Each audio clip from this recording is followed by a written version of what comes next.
Lots of hijabs.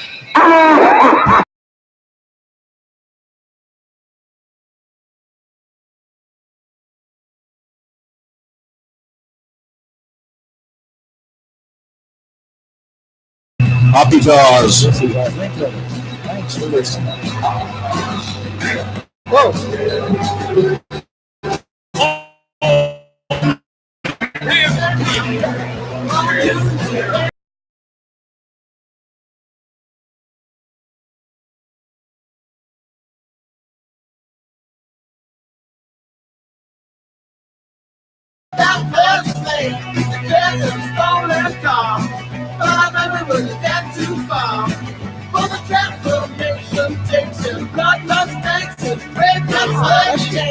Who is this, Dylan? Carlin, who is this? TV on the radio. Wolf like me.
$30.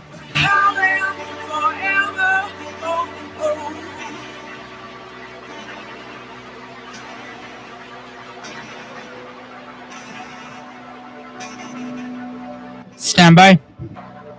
Standing by.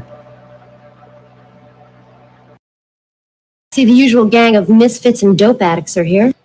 No, that was TV on the radio. We should name it that band. TV on the radio. Is that a Native American group? No. 606 right now. This is Carlin Tallbrother, our Native American board shaman, picks the. It's still going on. What is? No, there's music here.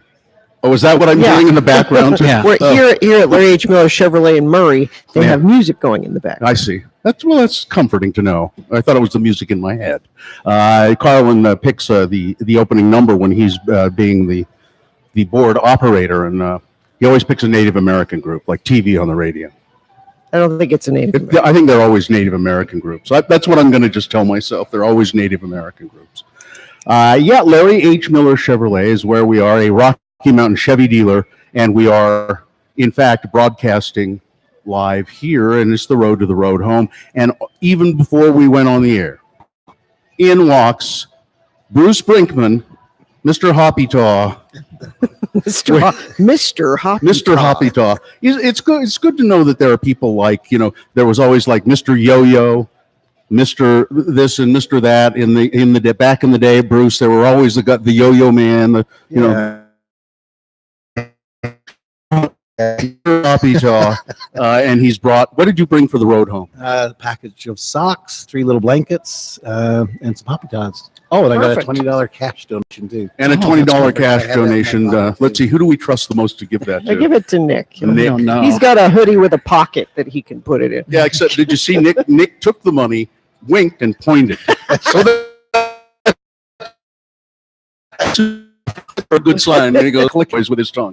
I don't trust anyone named Nick with my money. Yeah. A Nicholas, I might trust with my money. Are you a Nicholas? Are you Nicholas? On your birth certificate. Okay. So when you hand him the money, it's Nicholas. And Bruce always has Hoppytaws too, the hopscotch taw, the big rubber disc that we remember from childhood, and you still go around the schools with those. Yeah, I do. My main job is I work for Salt Lake District doing health and PE, but this is kind of a little side gig. And actually, a little shout out to my UVU students. I teach down there 3 courses for elementary teachers. He teaches hopscotch. Yeah, we actually do that as part of our class because it's an elementary PE class. Yeah. So if you've never hopscotched, I know Gina has, and I Sure. have. It's fun. You've hopscotched, haven't you, Carrie?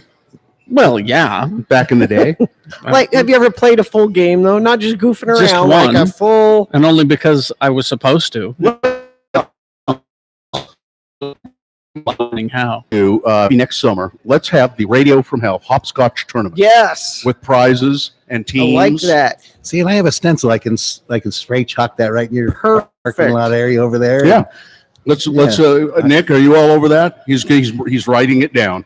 Because we used to have like sidewalk chalk, and we'd have to draw our own on. But if you have a Stencil? Yeah, I have a Yeah, stencil. that's I use great. spray chalk now. Okay. Really quick. All right, let's do that. you get with Nick and leave All right. leave, and we'll have the Radio from Hell hopscotch tournament. That'd be fun. And we could have an intercity hopscotch tournament and make sure that we kick everybody's ass. I don't know. Gangs involved. I think that's just a bad idea. Hey, Bruce, thanks for All bringing right. stuff by Thank for the you. road home. All right. You have a good day. All It's right. Road to the Road Home. We're coming to you to make it easier to donate to the Road Home. Now, we'll be at Larry H. Miller Chevrolet in Murray today, but any of the Rocky Mountain Chevy dealers any day are accepting donations. Yeah. So we'll be here until 10 o'clock this morning. Join us here. We have stuff to give away to you. We do have 2 pair of Nightmare Before Xmas tickets, the Blue October You show. can't buy those. It's Nope. sold out. And the best way to do that, you don't even have to bring us a donation.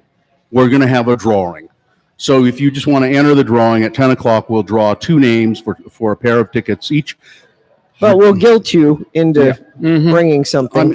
We can't insist that you bring something, but really, are you going to come and not bring something? Yeah. Grab a coat out of your closet that you don't wear anymore. I brought a saw. No, don't bring. Yeah, you bring a package of socks. Well, we can't insist. I would be strongly very encourage. disappointed in you if you just came in here and Look, I brought a sock. Okay, cheapskate. So Gina will call upon her years of Catholicism oh yes, and guilt you into donating. well, it's not even Catholicism. It's years of being raised by Mary Claire. But it started with Catholicism with her too. Yeah. That's So join us here. We will be doing the Radio from Hell show here. You can pull up a chair and just hang out for a little while if you want. We'd love to see you here. Larry H. Miller Chevrolet, 5550 South State, right here in Murray. So we'll come back in just a couple of seconds and officially begin the Radio from Hell show. We may even attempt to do check-ins if Carlin remembers the button to push so that you can hear us and we can hear you. The check-in number is 877-602-9696. You can call and tell us in 3 words or less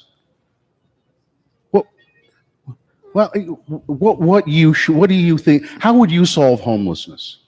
in 3 words or 3 less. words or less. Wow. Nobody's solving that. And all right, I'm not. I Huh? won't question Just it. 3 All words right. or less. What do Maybe you the do? miracle will be in 3 words. What will you do to solve homelessness? All right. You need to tell us about Black Velvet Boutique. I'm ready. I'm holding the paper right now. Well, they have just moved, I know. Yes, the grand reopening is at 595 South State Street in Clearfield. So they're still in Clearfield. And they're still at blackvelvetboutique.com. That hasn't changed. They're a sexual wellness resource. They're not like a sexual novelty store. And you shouldn't be embarrassed going in there. You should feel good about yourself going in there. Confidence is sexy. Healthy relationships, good communication is key. And being confident in the bedroom, it will help you going to Black Velvet Boutique. Now, you can browse around by yourself if you want, if you're embarrassed to talk to people, but you shouldn't be, because the people that work at Black Velvet Boutique are nice and helpful. You can visit them today and mention Radio from Hell for some special discounts.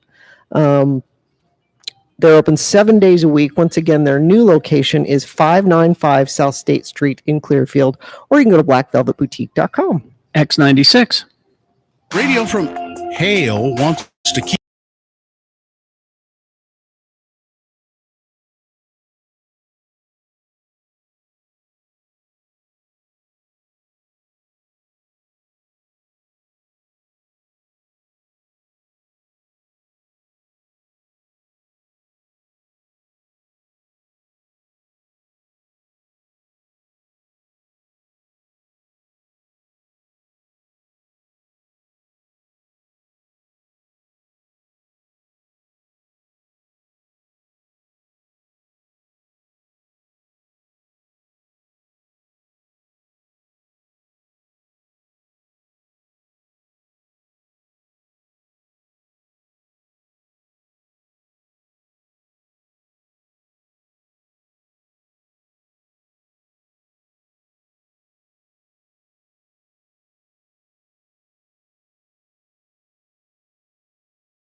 This is the part I tell you about the epic burrito. Remember all that?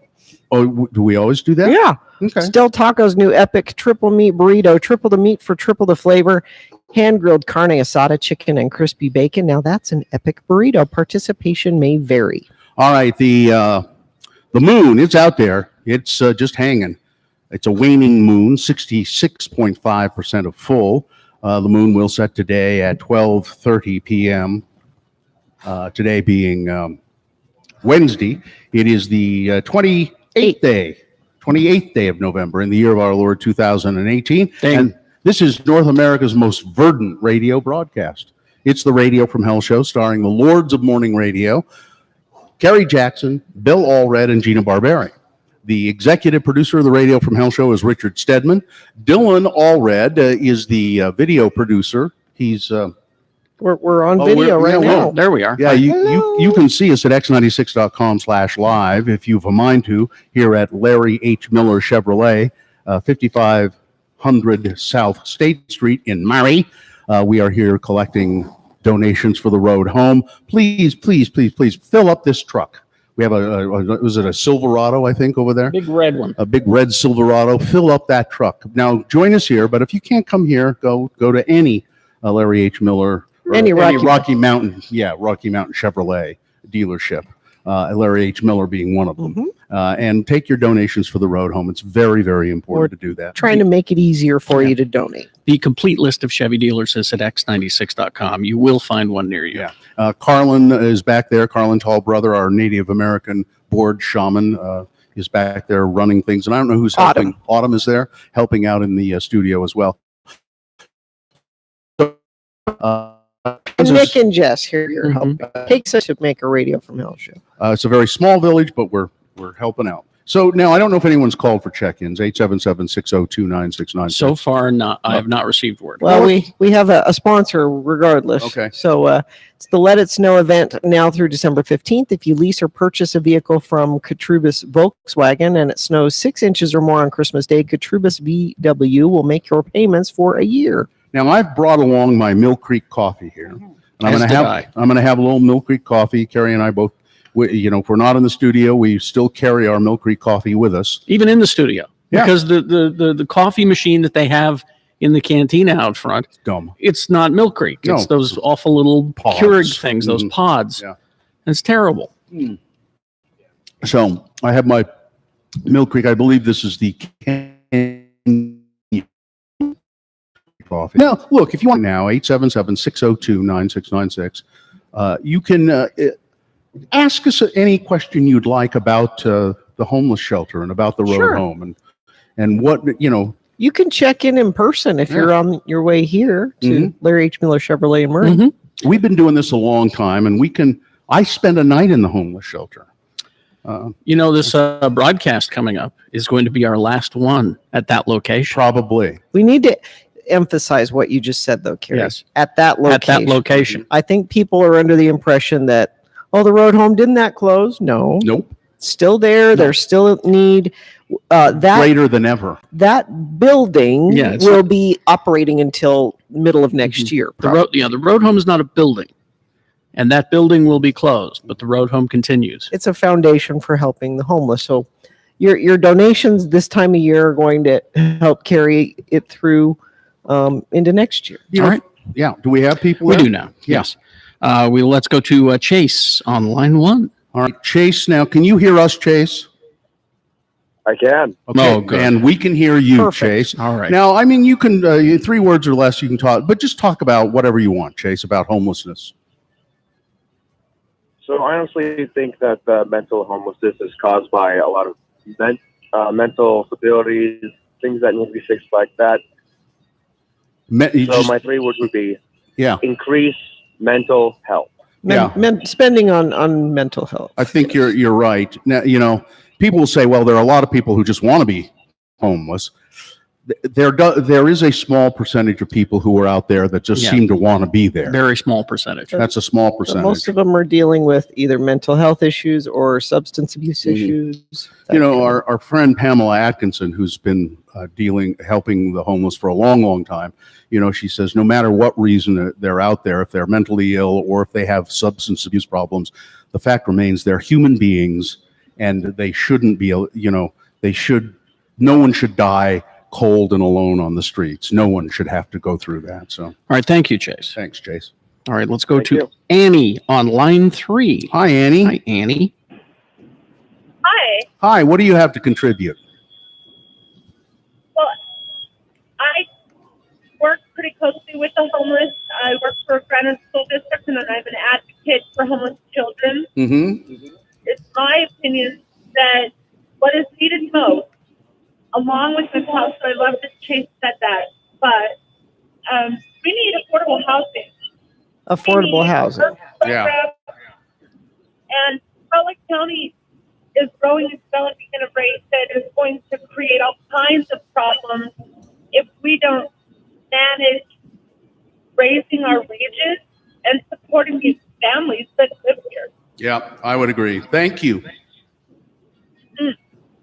Yeah, affordable housing. That is a lot of it. Yeah. I think there needs to be incentive for developers to build the affordable housing. They need the tax breaks to build it. They need reasons other than the goodness of their heart, because that doesn't seem to Sure. be working. Yeah, and I don't know what it is right now. I know that they're all of the new and the apartments are going up like sprouting up like mushrooms all over the valley. They're expensive. I think they have to put some number of units in there that are affordable housing. but I don't know how affordable they have to be. All right. Let's go to Brandon on line 2. Hi, Brandon. Owen. Yeah, go ahead. Hi. So I think the way that we can clear up the homeless issue is have the church clear out the granite vault of Little Cottonwood Canyon. just make Have them live in the vault. Make that apartments, huh? Well, it's all temperature controlled and everything, and it's secure and it's a safe place. What a better place for them. Well, yeah, but it's not really convenient to services. We need a track station right outside of it. The Then that vaults, would yeah. help. Exactly. Okay. Yeah, well, it's an interesting suggestion, Brandon. Thank you. He's getting creative. Thanks for being Have a good day, creative. guys. Yeah. Bye-bye. Well, yeah. At least he's thinking. Yeah. All right. Thank you. I think that's a good. I think that's it. Okay. Wait, unless we got one coming in here. Do we have one more? We might have one more coming in. Oh, yes. Robbie on line 1. All right, Robbie. And that's where we can end. All right, Robbie, what do you have for us? Well, I was thinking abandoned army base. An abandoned army base. Is Do there you know one? of one? Yes. There are away, but there's one that has a hole built in the 70s that are just abandoned, sitting out there, and there's acres of it. All right. Oh, well, that's part of the solution. All right. Well, let's get the buses going, and we'll just and you'd so what you're saying, Robbie, is you'd like to ship them all to California, all the homeless people. Sure. Okay. All right, Robbie. Thank you. Bye.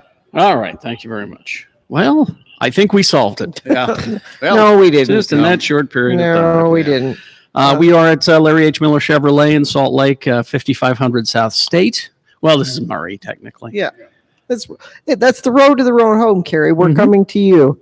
We're going to be going to American Fork and Layton, I believe, trying to make it easier for you to donate. If you wake up this morning and you're like, oh man, I forgot they were doing that today. I haven't gathered stuff up. There's to the road home. Donate right on there. That's every little bit helps. If you can't come down and see us. If you want to stop by here today, though, we do have two pair of Nightmare Before Xmas for tickets to give away. That's just with a drawing. You don't have to bring a donation. You can just stop by here and enter the drawing. But we would like you to bring some. I also saw Nick had some Crimes of Grindelwald tickets. 4-pack tickets for the Fantastic Beast Crimes of Grindelwald and some other stuff. And so join us here. All right, we got Big Boy News and Opinioendo coming up after these. Stand by. Also, Things That Must Go coming up. We're live on location at Larry H. Miller Chevrolet in Salt Lake. We got to tell you about Hoops Vision Correction, HOOPES vision.com. Yeah, our good friends at Hoops. I've been there. Carrie's been there. Oh, yeah. We've gotten our eyes fixed so we don't have to wear glasses or contact lenses with the LASIK procedure, but they want to tell you about the SMILE procedure. SMILE procedure, Hoops is always at the forefront of laser vision correction. They were the first in Utah to perform the SMILE procedure, the FDA-approved alternative to LASIK. Now, if you were told that you weren't a candidate for LASIK, SMILE could be right for you. Call Hoops Vision at 877-305-2745 and find out about the SMILE procedure. This is a new, very cool technique. They'll explain it to you when you go down there, and you can ask about it. It just makes more people, candidates for getting their eyes corrected. So call 877-305-2745. Remember, your FSA and HSA year-end dollars can help pay for it, and you'll be smiling all season long. So go to hoopsvision.com. That's HOOPES vision.com. Or call 877-305-2745. It's Hoops Vision Correction. X96. When Radio from Hell concludes, the music begins with the 1-hour non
Those are automatically put in, that one.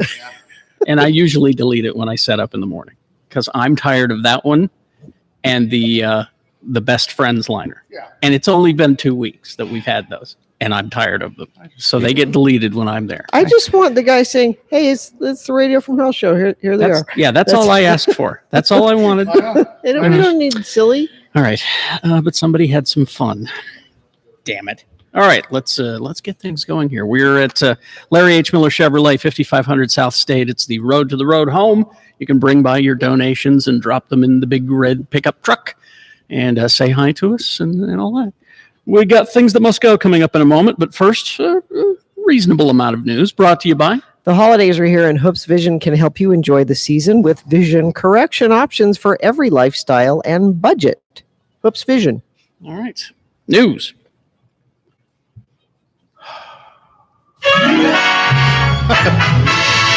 I think Carlin was having an option Well, anxiety. We're having some technical issues right now. Oh, we are? Yeah, we dropped a little bit. Oh. Yeah. We're okay, though? I don't know what to do. Well, we'll see.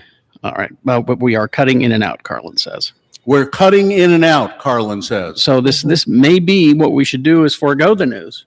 Really? Play a song and then try to restart things here, because if this continues through this entire break, it's going to be unlistenable. Unlistenable. So you want to play a song and then come back and do the news? I think that, yeah, if we have time for the news, because we have things that must go. Okay, bye. Let's continue then. Let's continue with an unlistenable break. People want the news. Okay, let's continue then. No, no. Play a song, Carlin. Thank you. No, let's continue.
And I think we're back. We're trying. All right. Yes, we're here. Sorry, Okay. Dr. Curl. Out that the guy who created SpongeBob SquarePants died.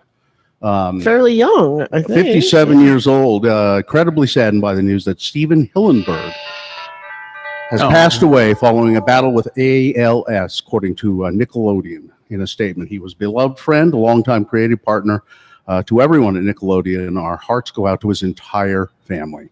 Also, the woman who was murdered here in Salt Lake by a disgruntled ex-wife. Oh yes. Yeah, her in front of her twin daughters. Yeah, she's been identified. The mother of a 26-year-old woman who was brutally shot and murdered over the weekend has now posted a tribute to her on Facebook.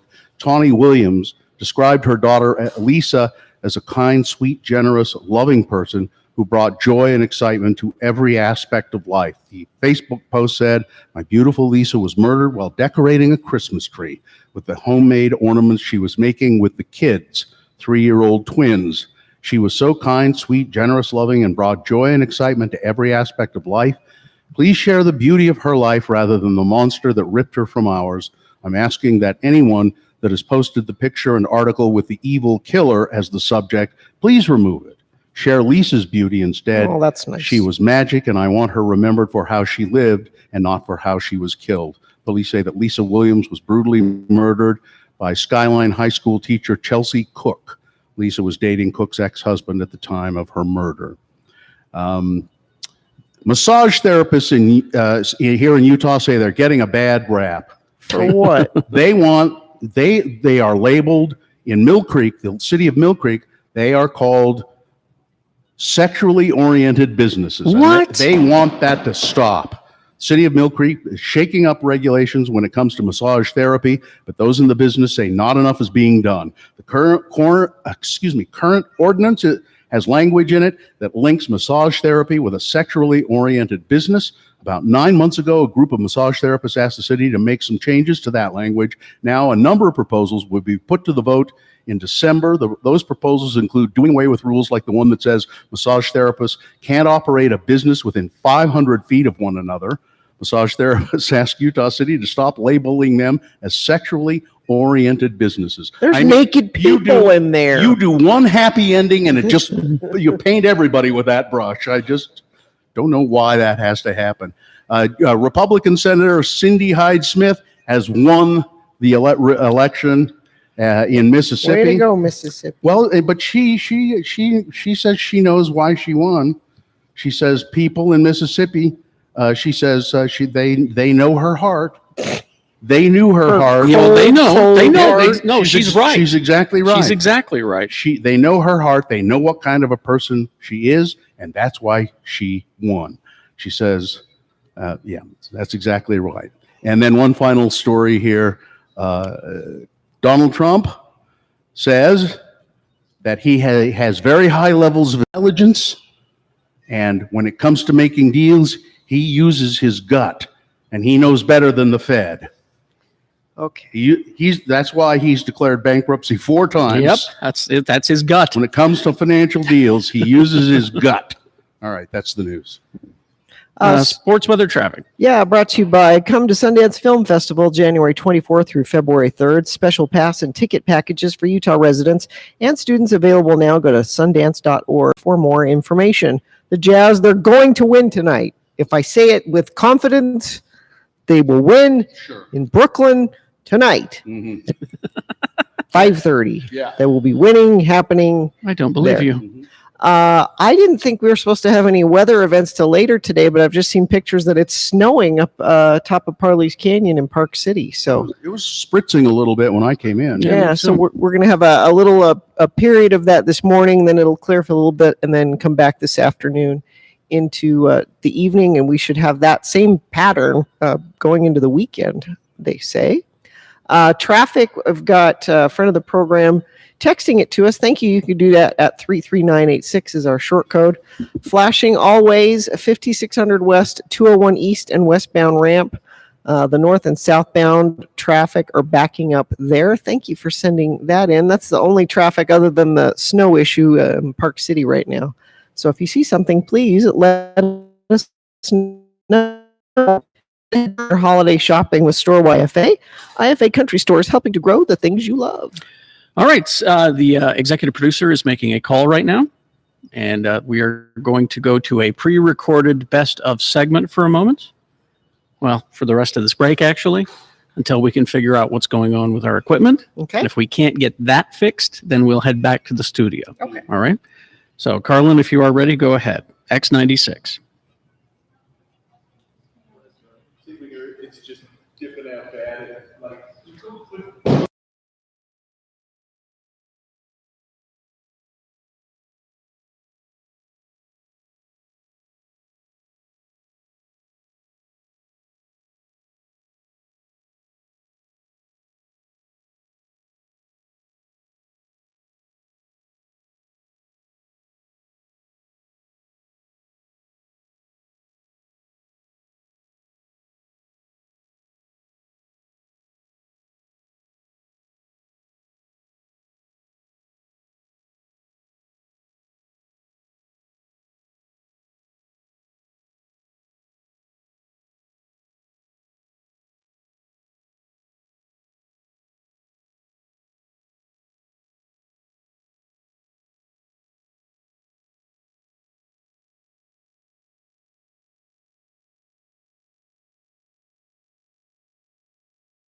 really need is help. We'll use that to Seneca test, and if we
time. I think we found that it was just a bad cord. Bad cable. Yeah, We- that's all it takes is one. We've been I know, right? we've been blessed not having a lot of problems with our remote broadcast lately. And so- thank you to our support staff. Yes. They've been busily, quickly trying to fix it. So and we determined that it was a bad cable and the fact that my computer was connected to the wrong router and it was causing problems. thanks, Bill. Well, I didn't know. It just connected We're just here automatically. trying to help the homeless, and you're getting in the way. So 5500 South State Street in Murray, Larry H. Miller Chevrolet. That's where we are.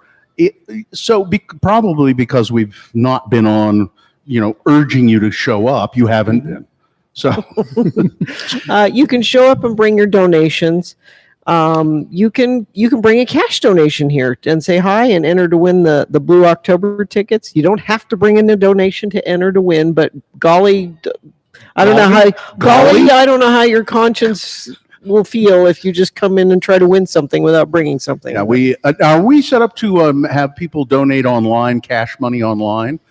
As far as I know. Yeah, go to x96.com. You'll see the Rocky Mountain Chevy Dealer Road to the Road Home banner. And there is a link there where you can donate if you can't make it in here to see us today. Dollars, greenbacks, money.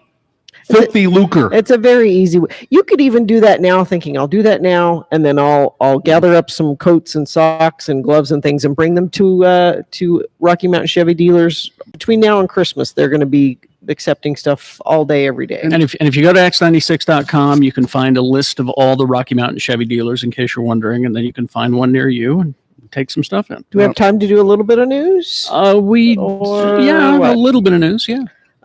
Get unlimited 1.5% cash back plus $100 bonus with Power Cash. FCU.org.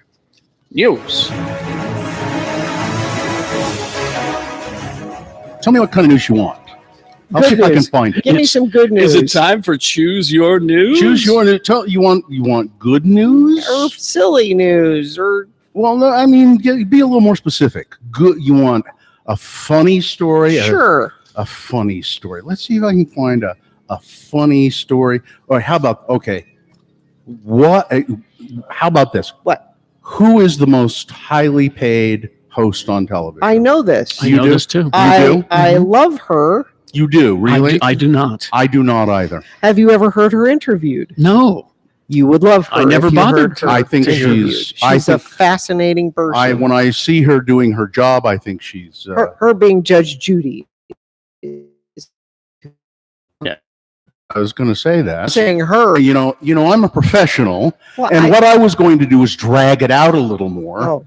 I find her to be abrasive and pushy, and a little bit too much like your mother. I hope Mary Claire wasn't listening to this. She probably is. I was kidding, Mary Claire.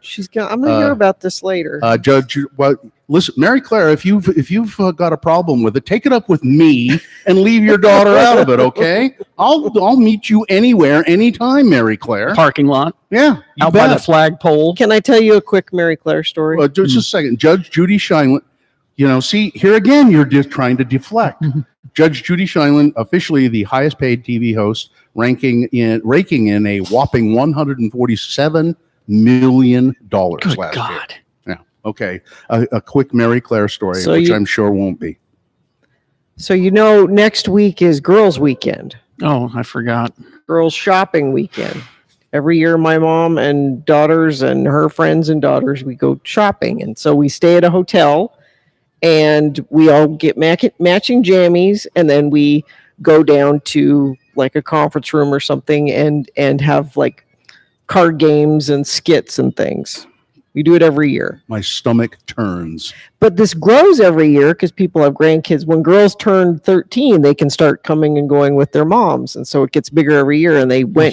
They can. They're forced. They get to. They're forced. They and she never mentions the fact that this when the foot binding happens.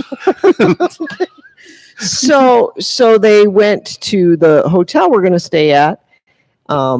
And said, we need a conference room just for like an hour to do these skits and stuff. And it'll be at night. And do you have a room we can use? And two of my mom's friends went and said, yeah, can we get this room? And the hotel manager said, yeah, that'll be $450. And they're like, well, we're not going to pay $450. So they're telling Mary Claire we're already spending X amount for rooms. Come on. They come back and tell Mary Claire this. Well, it's going to cost $450. She said, give me the phone. That's exactly what I would have done. Let me speak to the manager. Yeah, that's exactly what I would have done. Yeah, and she got the room for free. That's what I would have done. I said, we are renting X number of rooms for X nights. Yeah. And you're telling me it's $400 to go sit in an empty. She said, "Do you have anything else scheduled that night?" No. So it's an empty room in your hotel that's not being used for anything else, and we can't. That's what we're saying. If you're going to use it, you got to give us $450. Yeah. That's exactly what I would have done. Really, $450, and we have 5 rooms reserved. Mary Claire can talk her way into or out of just about anything. Yeah. Well, she talked her way into marrying Tom. So and out of it. Yeah. Okay. So the top 5 paid TV hosts. Who do you think they are? So Judge Judy is the number one. I know Sofia Vergara is one of them. Yeah, she does really well. I don't know if she counts as a host. Oh, so not actor. No, hosts. Hosts. Yeah. Wheel of Fortune. Let's see. Jeopardy. Ellen DeGeneres. Yeah, that makes sense. Phil McGraw. Dr. Pill? That's a crime. Yeah. Ryan Seacrest. Yeah. Kelly Ripa? Really? Steve Harvey.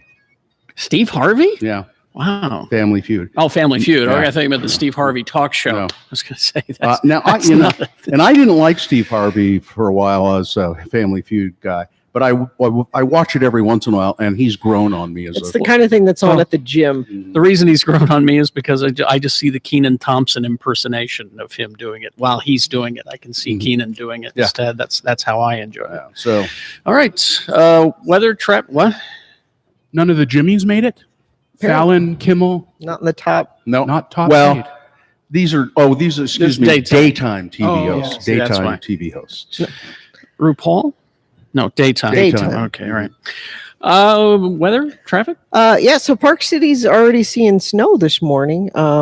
Probably down here in the valley, we'll get a little bit this morning and more coming this afternoon into the evening, rain. And they say by Friday, we should have snow down here in the valley, 47 for a high.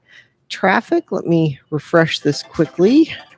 Crash Redwood Road, Center Street in Davis County, actually.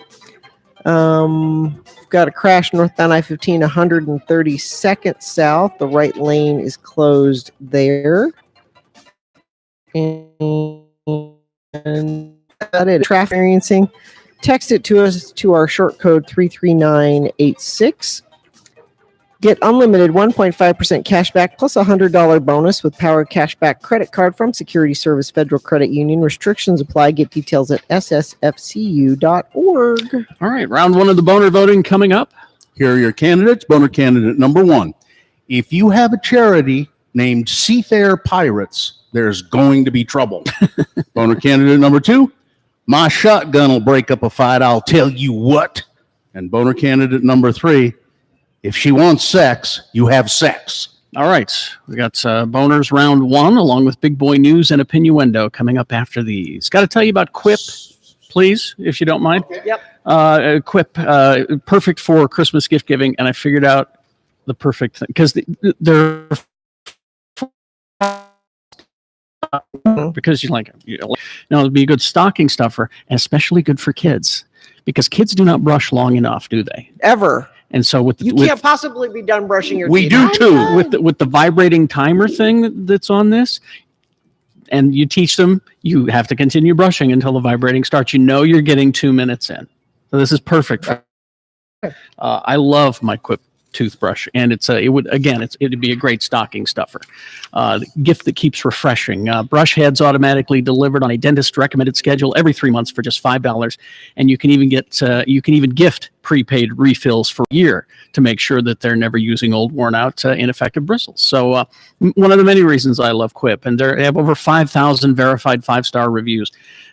Quip looks like a big ticket tech gift with a stocking stuffer price starting at just $25. And if you go to getquip.com/x96 right now, you get your first refill pack for free with a Quip electric toothbrush, but you don't have to tell your giftee that. So the first refill pack free at getquip.com/x96.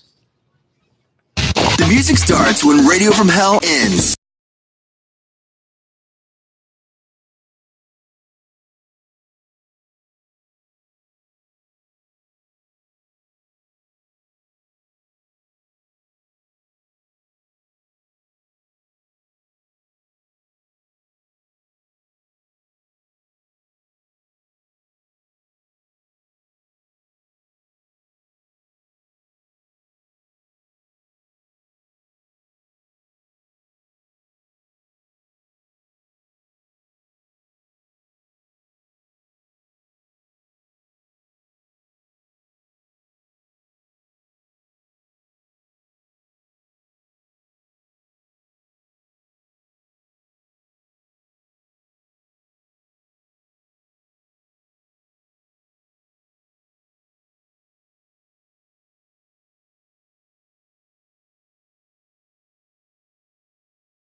Radio from Hell.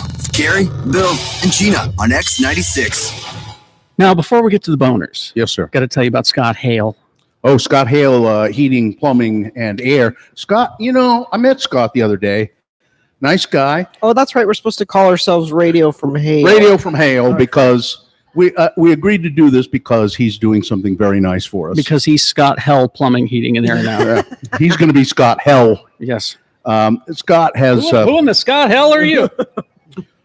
Scott's partnering with us to give away a brand new Lennox furnace to the most deserving family. Now you don't write in yourself and say, I'm the most deserving family. No. This is about nominating somebody. Somebody you know. Yeah, somebody that you know could really who needs a brand new furnace, great furnace.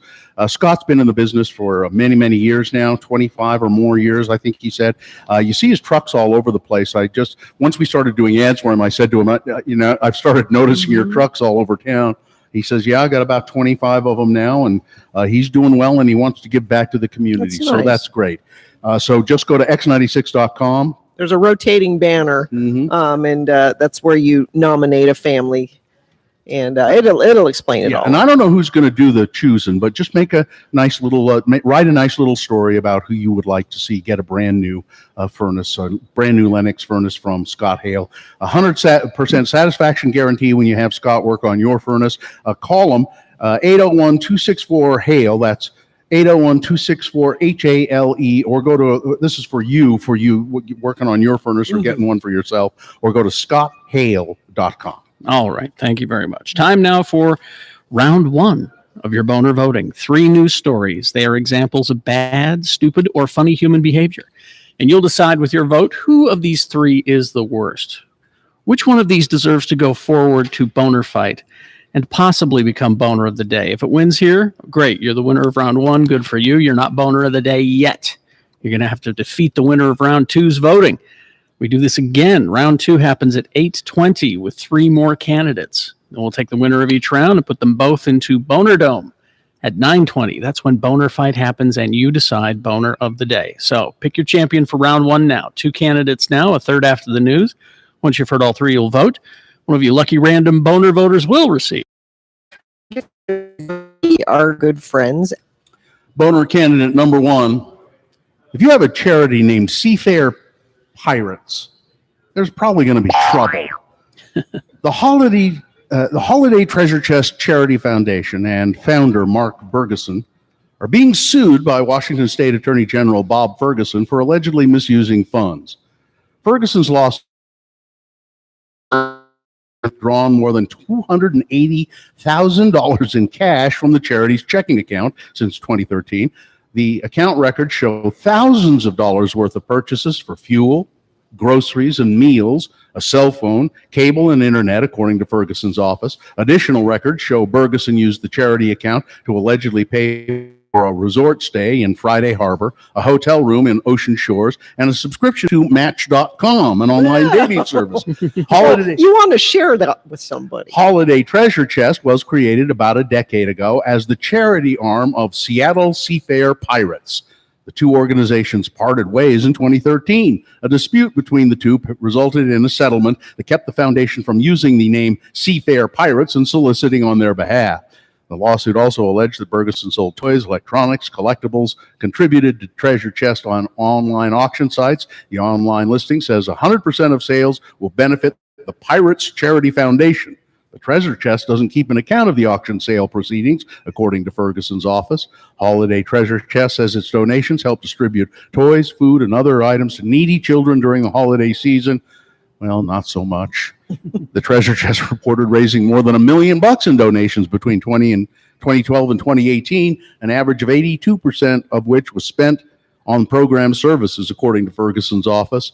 The lawsuit seeks to dissolve the charity and bar Mr. Ferguson from registering or operating a nonprofit or charity or soliciting charitable donations of any kind in the future. Good. Boner candidate number 1.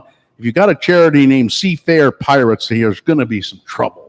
Boner candidate number 1. All right. Number 2, my shotgun will break up a fight, I'll tell you what. North Carolina man got a shotgun. after his two sons began to fight while arguing about protests during the national anthem. Oh, great. I can hear that fight right now. I had know that fight. I know exactly how Yeah. that goes. So the father in Cary, North Carolina, has been charged after his 21-year-old son was shot during an argument with his brother on Thanksgiving about NFL players kneeling during the national anthem. According to a local CBS News affiliate, search warrants obtained Tuesday have identified the father as 51-year-old Jorge Luis Valenzuela Lamadrid.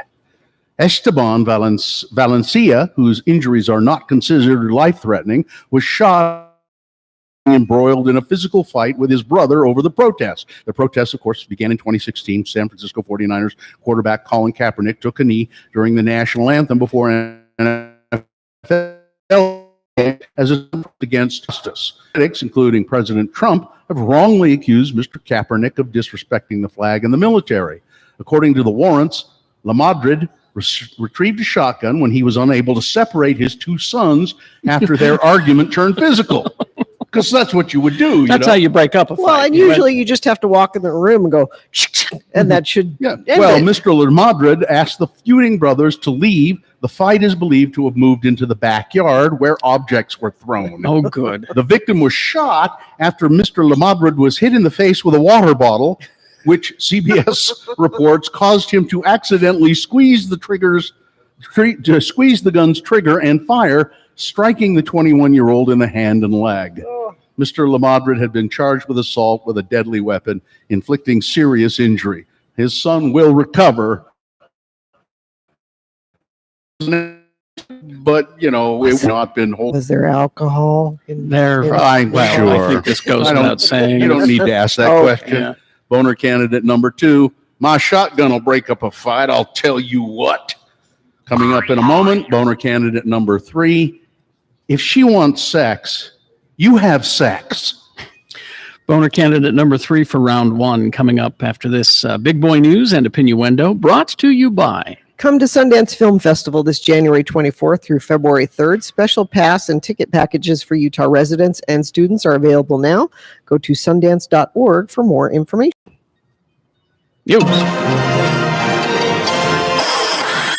The secrets of the realm must always be protected, which is why Game of Thrones Season 8 filmed fake scenes to mislead spies and sleuths who are after the final season secrets. It's already a pretty well secure set. Director David Nutter confirmed to Huffington Post that he had in fact filmed scenes he knew were fake. Actress Sophie Turner previously brought up such measures in October, along with on-set drone killers, fake script titles, and more. Sometimes there were paparazzi in amazing places, on construction cranes, and all kinds of crazy places to try to get a point of view of things, Nutter told Huffington Post. They were all over, everywhere, trying to get in on what was happening. But it was definitely a situation where there was no paper on the set, he continued. The production team wanted to make sure that everybody knew what was happening, and they went to the nth degree, like they do on the show in general. They basically take it to the point where it's like the Gestapo. It's tough to get answers. Though these lengths sound extreme, Mr. Nutter seems confident they'll be worth it in the end. All I know is that David Benioff and Dan Weiss spent a lot of time to tell the story in a proper fashion, and the audience will be completely satisfied, he said. It lives up to all the building it's coming to. I don't know how you top the Battle of the Bastards, but apparently that's nothing. They're confident that they did. That's what they say. Pretty epic to think about that show. Yeah. I mean, in the history of television, sure, it's got to be, the biggest. I watched The Outlaw King over the Thanksgiving break with Chris Pine about Robert the Bruce. It's pretty damn good, I gotta say. The battle scene in that is quite epic. But what I was most impressed with was the opening scene. It is one really long take without a cut. And it's amazingly blocked. It's really, really. Is it a really battle good. scene? No, it's not a battle scene. It's just a very long scene where you can tell that, like, some of the actors would have to run around and go to another place, and where they're picked up again. Well, this is the new thing that amazing. TV directors are doing, because they did this season 3, I want to say episode 3 of Daredevil, where they had an escape from a prison that's an 11-minute long no cut. Yeah. Just an 11-minute long shot. And it's got so many different fights and elements happening. You'll just be amazed at it. Yeah, it's just a third or fourth episode. It's really interesting when they do stuff like that. That first season of True Detective, I think one of my favorite scenes in that whole series was a really long one take. Yeah. It's just and it's if you get a chance, see The Outlaw King. It's pretty good. And finally, let me just say this show is so political. You know what? This radio show, Oh, so I know. political. Derek Kitchen, There we go. a small business owner and gay marriage history maker, left his last meeting as a Salt Lake City councilman Tuesday night. In January, the 30-year-old Derek Kitchen, my councilman and now my state senator, will take on a new challenge, replacing Jim DeBacchus as one of the few Democrats in the Utah legislature. And while he told the Salt Lake Tribune that he's looking forward to the work he can accomplish at the Capitol, he said his last evening on the council was bittersweet. From a policy perspective, I'll miss having important conversations around land use and zoning and neighborhood development. Bill, he said, you've got to be a special kind of person to you know. And then from more of a kind of high level, I'll miss being a part of the tight-knit, nonpartisan group of neighborhood policymakers. And that is important work, city council work. There are 7 of us, and we became a bit of a family.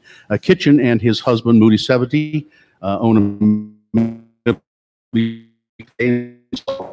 Central 9th, and they were among 3 couples who successfully sued in 2013 to legalize gay marriage in Utah. And then two years later, at the age of 27, Kitchen was elected to represent cities. I live in the urban district 4. So do I. During his comments at the council meeting on Tuesday, Kitchen took time to compliment each of his colleagues, staff, and constituents in the audience. I know that there were times when I came up short as a legislator, he said, but I also know that I was able to grow into the role over the years, and I feel much more capable now than ever before. So thank you for learning alongside me and teaching me and letting me be part of the important process. I think he's going to go as far as he wants to go. He's just a good guy. Yeah, I think he's going to do a great job. He is, and he understands the process. He likes the process, and I think he wants to go far. Data from the jetliner that crashed into the Java Sea last month shows that the pilots fought to save the plane almost from the moment it took off. Ooh. As the Boeing 737's nose was repeatedly forced down by an automatic system receiving incorrect sensor readings. The information from the flight data recorder contained in the preliminary report prepared by Indonesian crash investigators and released on Wednesday documents a fatal tug of war between man and machine, with the plane's nose forced dangerously downward over 24 times during the 11-minute flight. The pilots managed to pull the nose back up over and over until finally losing control, leaving the plane, Lion Air Flight 610, to plummet into the ocean at 450 miles an hour, killing all 189 people on board. Sinclair Media outrage towards the Trump administration's harsh border policies escalated this week. Sinclair Broadcast Group required their roughly 200 local news outlets to air a defense of the Border Patrol's use of tear gas against crossing the border on Sunday. The migrant crisis on our southern border has greatly escalated, former Trump administration assistant and Sinclair political analyst Boris Epstein says, as viewers are presented with clips of the border crisis. Dozens of migrants attacked U.S. border enforcement by throwing rocks and bottles. Ultimately, American authorities had to use tear gas to stop the attacks. The right-wing pundit then condemned the left and Representative Maxine Waters, for questioning our president and his team standing up for our men and women in uniform and for national security. So, the news. So Sinclair forced its news stations to air that. Did it run here? Do we know? Probably. It probably did. I don't know. I'm never up that late. The United States of America should not and cannot be intimidated by those willing to use force and get into our country illegally, the report said. What, I can never remember her name, but the new congresswoman from New York, Cortez? Ocasio, yeah, the socialist. I love some of her ideas, and she said, how many troops did we send to the border? 5,000. What if we had sent 5,000 caseworkers to the border to help? Well, that's socialism. And that's that's socialism. Do you think it would have? Well, and but do you think it would have turned violent if you had 5,000 social workers at the border? Who's going to pay for that? But you see, that's the difference between, when you listen to the people on KSL who go, well, you're damned if you do, you're damned if you don't. No. If you're throwing tear gas at them, that's bad. But if you do nothing, that's bad. You see, here in between, there are things you can do. It's not left. It's not black and white. Sure. It's send some counselors down there, send some help to process the forms. Optics are bad. Those are bad optics. Bad optics. There would be no violence. There'd be no reason for it. But now there's a lot of you. It's going to take us a while to process, but let's try to do this in an orderly fashion. You see, the GOP has no nuance. They don't understand nuance. Extreme it's here this or that. This show is too political. It's too maybe a political. little We did a whole 5-minute conversation on Game of Thrones earlier. Well, that doesn't count. I know. Do you have the big cow story? Well, I do, but we've got a break. We got a break now because it's time for weather, traffic, and then boner candidate number 3. Weather brought to you by come to the Sundance Film Festival January 24th through February 3rd. Special pass and ticket packages for Utah residents and students available now at sundance.org. So I saw some text reports of snow and hail actually up in Weber County. People are saying up by Hill Air Force Base, and then other people were saying even in Farmington, some snow and hail. So we weren't supposed to be getting that yet, but if it's here, it's here. So 47 for a high today. You just accept everything. If it's here, it's here. Well, how am I going to argue with people texting and telling me it's snowing? Hold it back. Traffic, let's see. We've got a crash northbound I-15 at 144th South. A crash Redwood Road, Center Street in Davis County. Crash northbound I-15, 132nd South. Right lane is closed there. Crash southbound I-15 at Antelope Drive. Right shoulder being affected there. And let's see, looks like that's about it. But of course, if you see snow or rain or hail or mattresses in the 33 next. Hey, here's boner candidate. If she wants sex, you have sex. A Florida woman battered her boyfriend after he said no and went back to bed after she grabbed his genitals. Jeez. Rebecca Lynn Phelps was arrested for domestic battery following a confrontation in the Tampa area home she shares with the victim and the couple's child. But that's not all. Phelps' arrest was the second time in 14 months that she was busted for allegedly battering a man who did not want to have sex with her. A different man? Investigators allege that the victim was sleeping late Thursday night when Phelps entered their bedroom seeking to have sex. After Phelps groped her partner's private parts, the victim said no and went back to sleep, according to a criminal complaint. Phelps subsequently returned to the bedroom and started tapping the man's leg. The victim pretended to be a who isn't. Phelps then scratched the victim on his left eye, causing it to swell, turn black and blue. Phelps then told cops she did not touch the victim.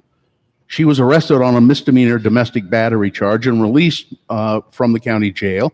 A judge has ordered her to have no contact with the victim. But in September, Phelps was arrested after allegedly getting mad at a man because he didn't want to have sexual relations with her. She screamed at the victim and smacked him so hard on the right side of his face, it left redness on his face. She also allegedly scratched the man's arm, causing it to bleed. This was a different guy. Prosecutors subsequently declined to pursue the case against Phelps, maybe because they were afraid of her. I don't know. The victim, whether the victim in 2017 is the same man in the current case, they are not sure, but they think it was a different man. Boner candidate number 3. Listen, if she wants sex, you have sex. All right. Let's review the first 2 and vote. Boner candidate number 1. If you have a charity named Seafair Pirates, there's going to be trouble. The Washington Attorney General says the founder of a Seattle-based charity used the funds for a dating service and all kinds of goods for himself.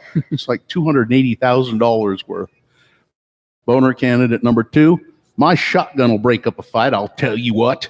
Father shot his son on Thanksgiving after an argument over NFL players kneeling during the national anthem. And boner candidate number 3, if she wants sex, you have sex.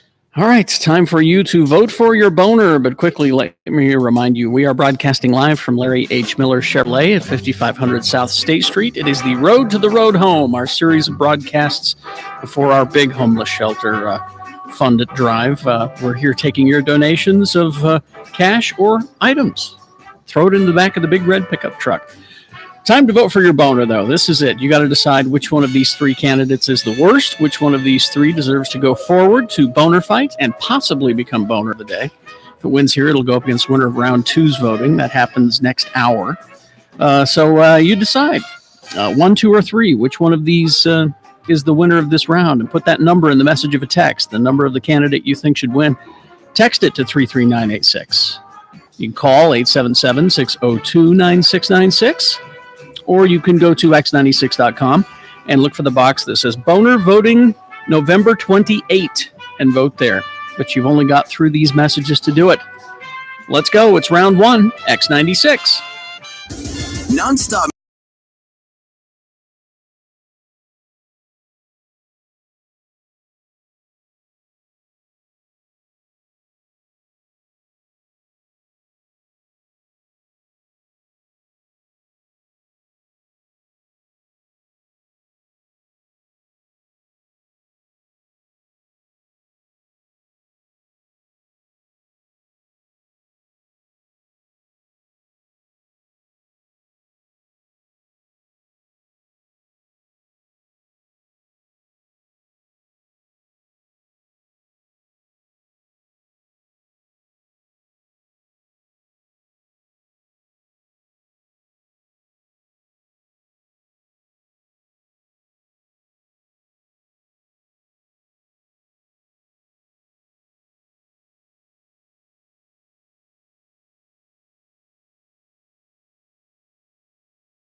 Cottonwood Heights.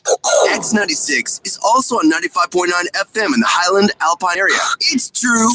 All right, 7:45. Time to award round one of your boner voting. And that is brought to you by, In part, by a bottle of Topo Chico. I mean, I just didn't eat You anything. didn't eat anything last night, huh? No, nothing yesterday. I was not well all day. Well, after all that talk about Caputo's, I went and got a sandwich from Caputo. What kind? Let's see now. We got the daily special, which was like a ham and cheese thing, but that's underselling it by calling it just a ham and cheese thing. And then the what was the one that we talked about? Muffaletta? No, not the muffaletta. The pastrami. Pastrami. Thank you, pastrami. and Boostique. And Boostique. Mm-hmm. Holiday party wine and cocktail essentials. Get a book for inspiration, bitters, cherries, cocktail shakers, glassware, and more.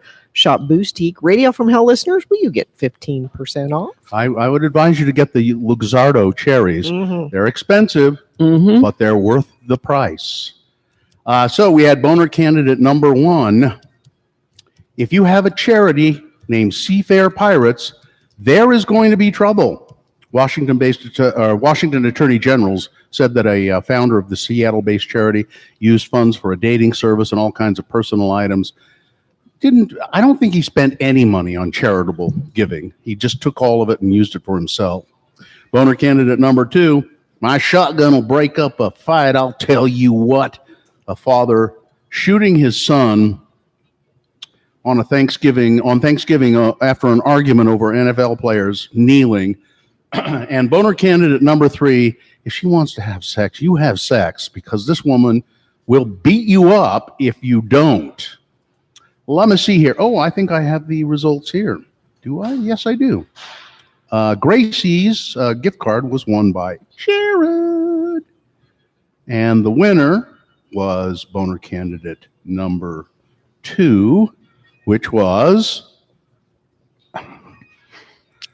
The shotgun fight. Yeah, the shotgun. That's it. My shotgun will break up a fight, I'll tell you what. All right. That's your winner of round one. He's now qualified to be boner of the week. It has to defeat the winner of round two's voting coming up at 8:20 with three more stories. Then we'll take both of those winners of each round, put them into boner fight at 9:20 this morning. That's when you'll decide boner of the day. Okay, couple things. All right. Yes. We're here at Larry H. Miller Chevrolet. 5500 South State in Murray. It's the road to the road home where we are gathering up donations. Coming to you. We're trying to make it easier. I want to thank a couple of people that have come in just a few minutes ago. We had Mike from the Malinois Foundation. The what foundation? Malinois. They get service animals for soldiers and autistic children and battered women, and they're a charity, and they're donating to, another charity. So thank you for that. Krisha came in with like 4 bags of warm clothes and blankets and things, and people are continuing to come down. So please do that. If you can't make it here to see us, you can go to x96.com. There's a rotating banner where you can donate money. We do have Blue October here, though. You can enter to win those. Yeah, enter to win. You can't get these. The show sold out in minutes. We have a giveaway I need to tell you about. X96 is welcoming Aziz Ansari. He's coming to Kingsbury Hall Wednesday, March 20th. Tickets are on sale at Ticketmaster.com. I'm going to give you a keyword, and you can text KS Parks. I know why. It's on Parks and Recreation. Text that to 33986. And he's coming to Kingsbury Hall, and I was at Kingsbury Hall last night to see go to that, and you missed a good show, Bill. And dinner too. I missed dinner. We were going to go to dinner together. That's probably why I got sick. Because you thought you were going to go to dinner with me, and you didn't want to. Yeah. No, I don't know why I just got. Ooh. So Bassem Youssef, he's the Egyptian Jon Stewart. He was a cardiothoracic surgeon in Egypt. And is he Egyptian? Yes. Okay. I'm just checking. And he was a surgeon, and during the Arab Spring a few years ago, he started just a YouTube video series. Just for fun? Yeah, just he couldn't believe what was happening, and he wanted to comment on it, and it turned into an actual TV show that and Egyptian with it? no. Well, at first they were. Or... I mean, they were probably never okay with it, but at some point it got bad enough that they brought him in for this. This was a funny part. He said they brought me in for 6 hours of interrogation, and they had clips of my show, and they wanted me to explain my jokes. What did you mean here? Why is this funny? And he said they had a CD, not a DVD, a CD that they had supposedly recorded bits of his show, and he said they couldn't get it to work. The CD, okay. So he said, I can help you. We have, it's a YouTube. Yeah, we got just bring it up on the computer. So he said I helped him find the clips of the joke. that joke. Yeah, that's wow. I helped them find the incriminating evidence. But I went there with my half Egyptian husband. Half it. Oh yeah, that's yeah. He's only half. He's a breed, huh? And he said, look at all the hijabs that are here and the brown people. There were a lot of brown people and hijabs there. That would make sense.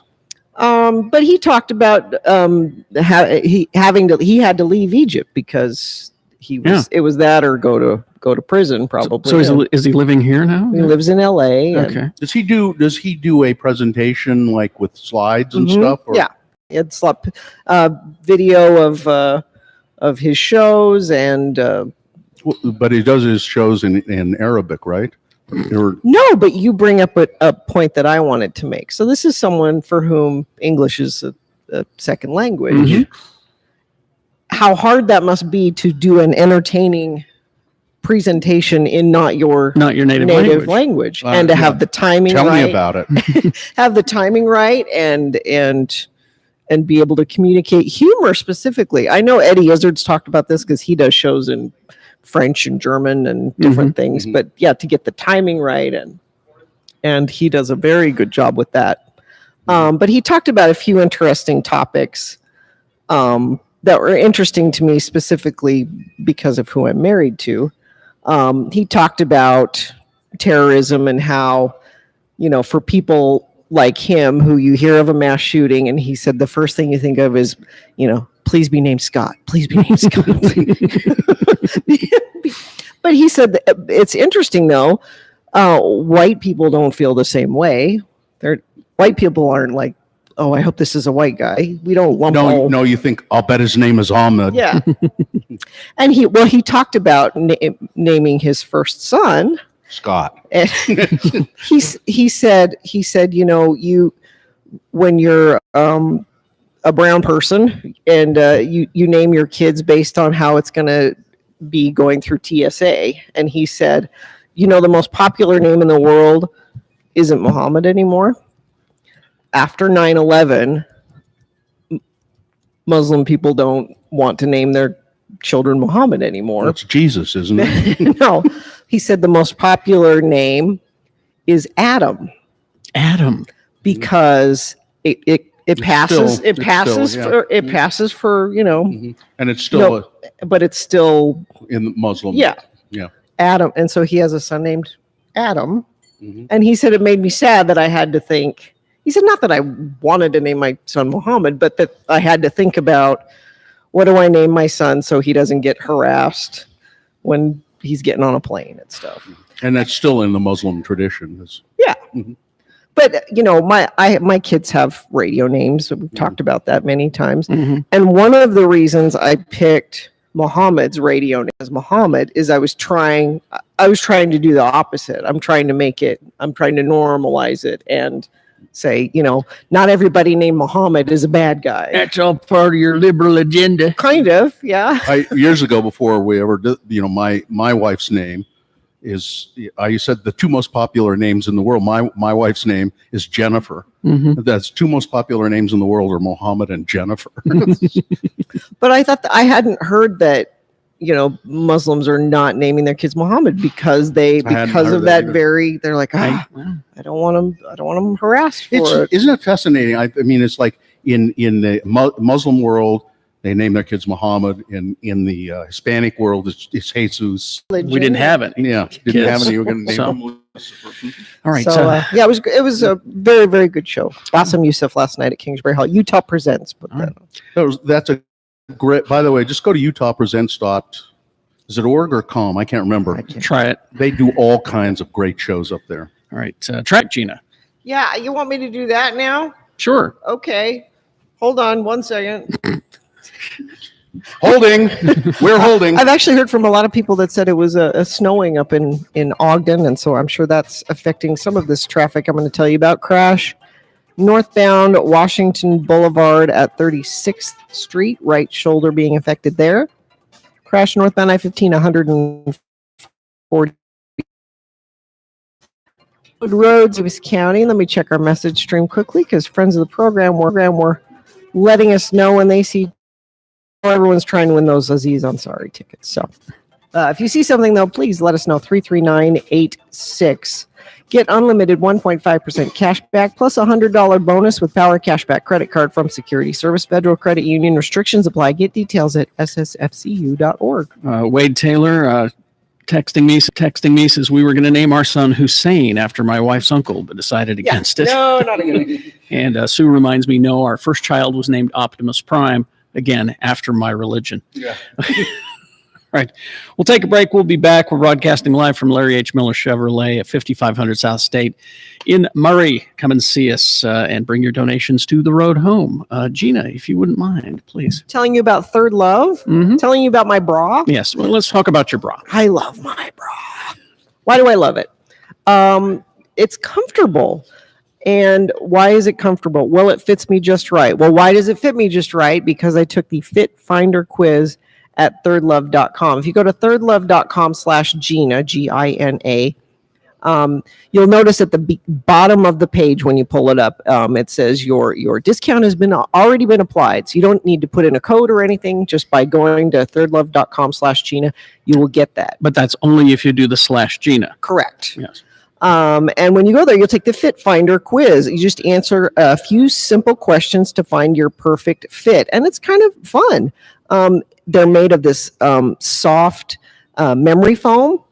And they have half cup sizes, which 70 different sizes they have. Half cups. Go to thirdlove.com/Gina. That's Gina. X96. John Smith hosts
got anything.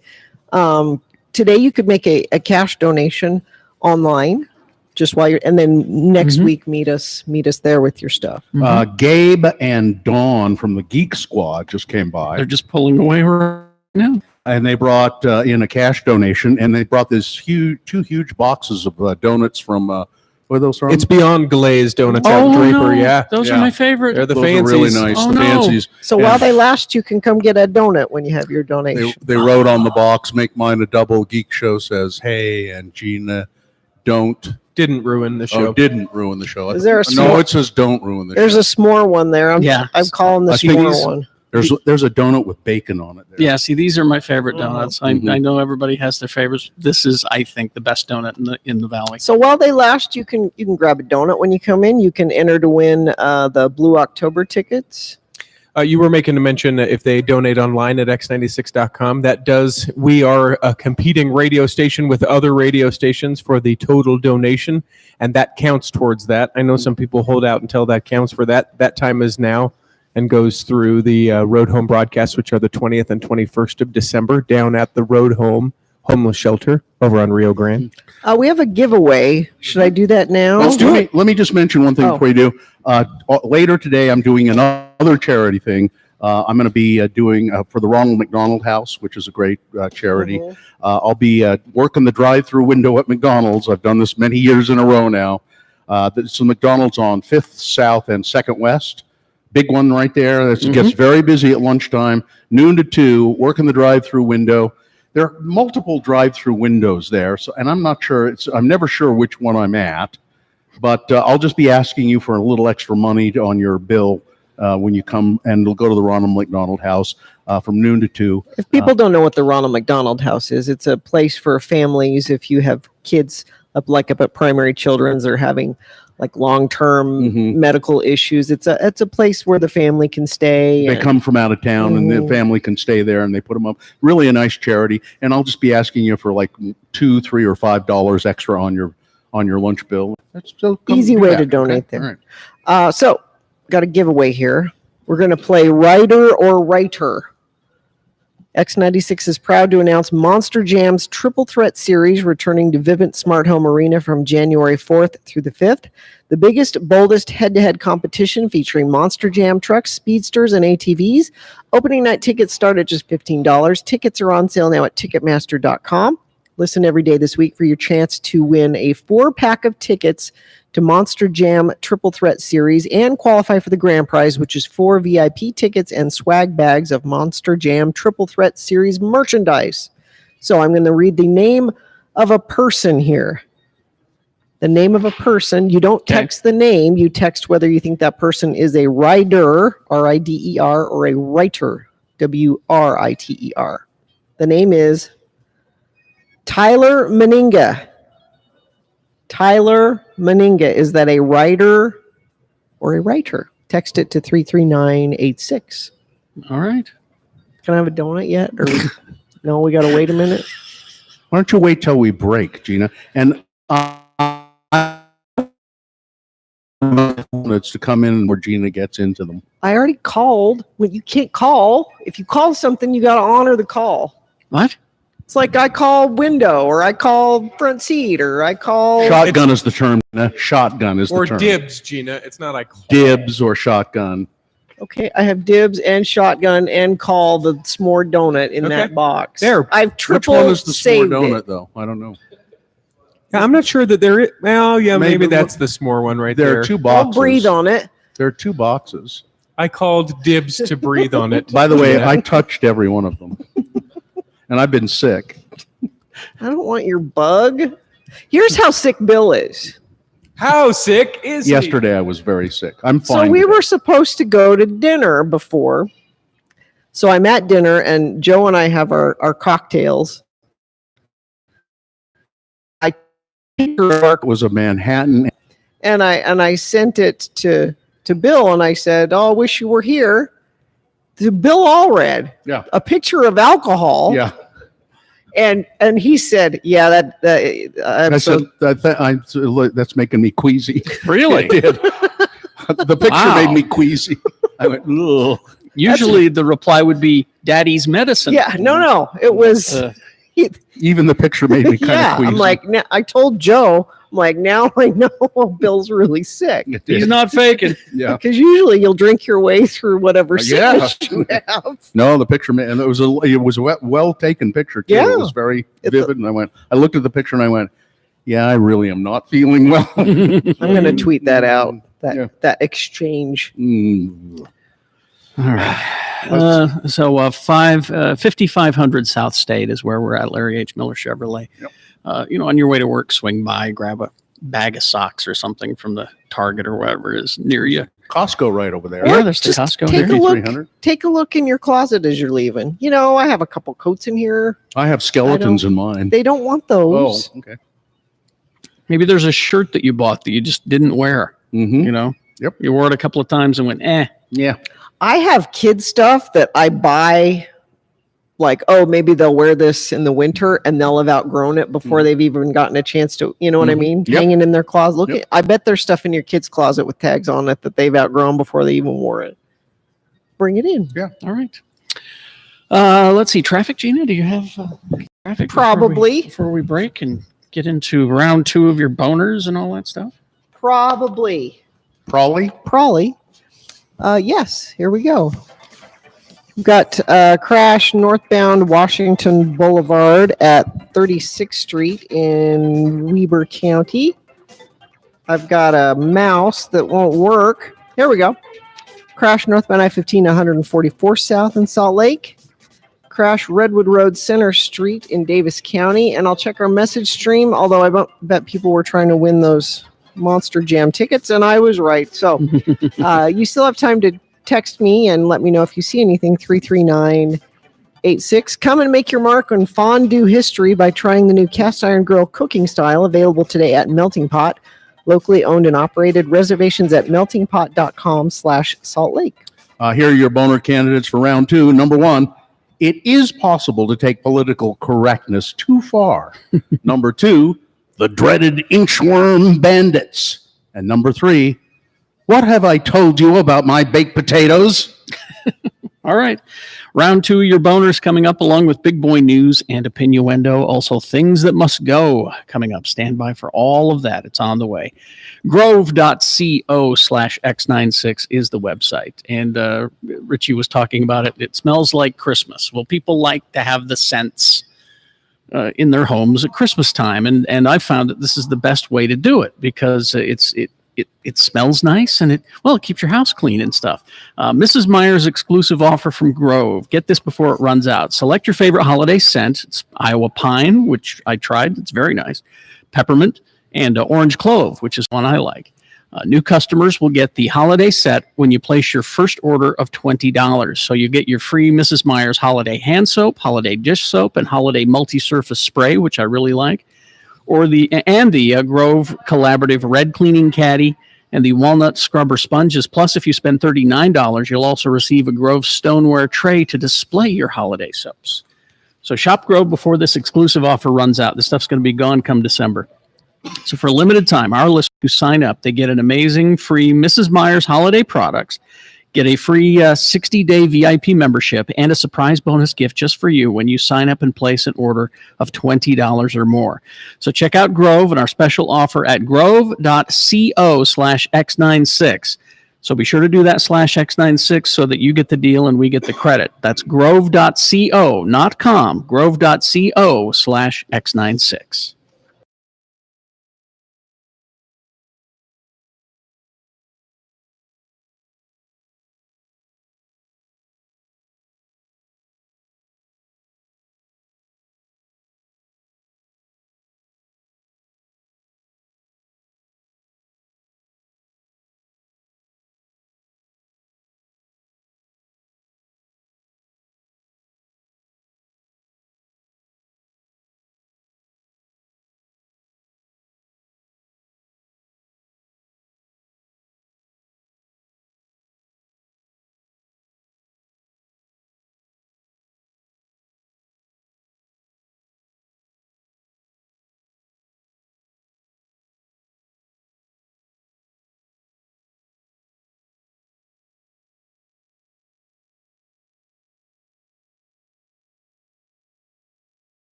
or visit UtahUtes.com. What's your email? Is it just Radio from Hell on Utah's original CK? alternative X96.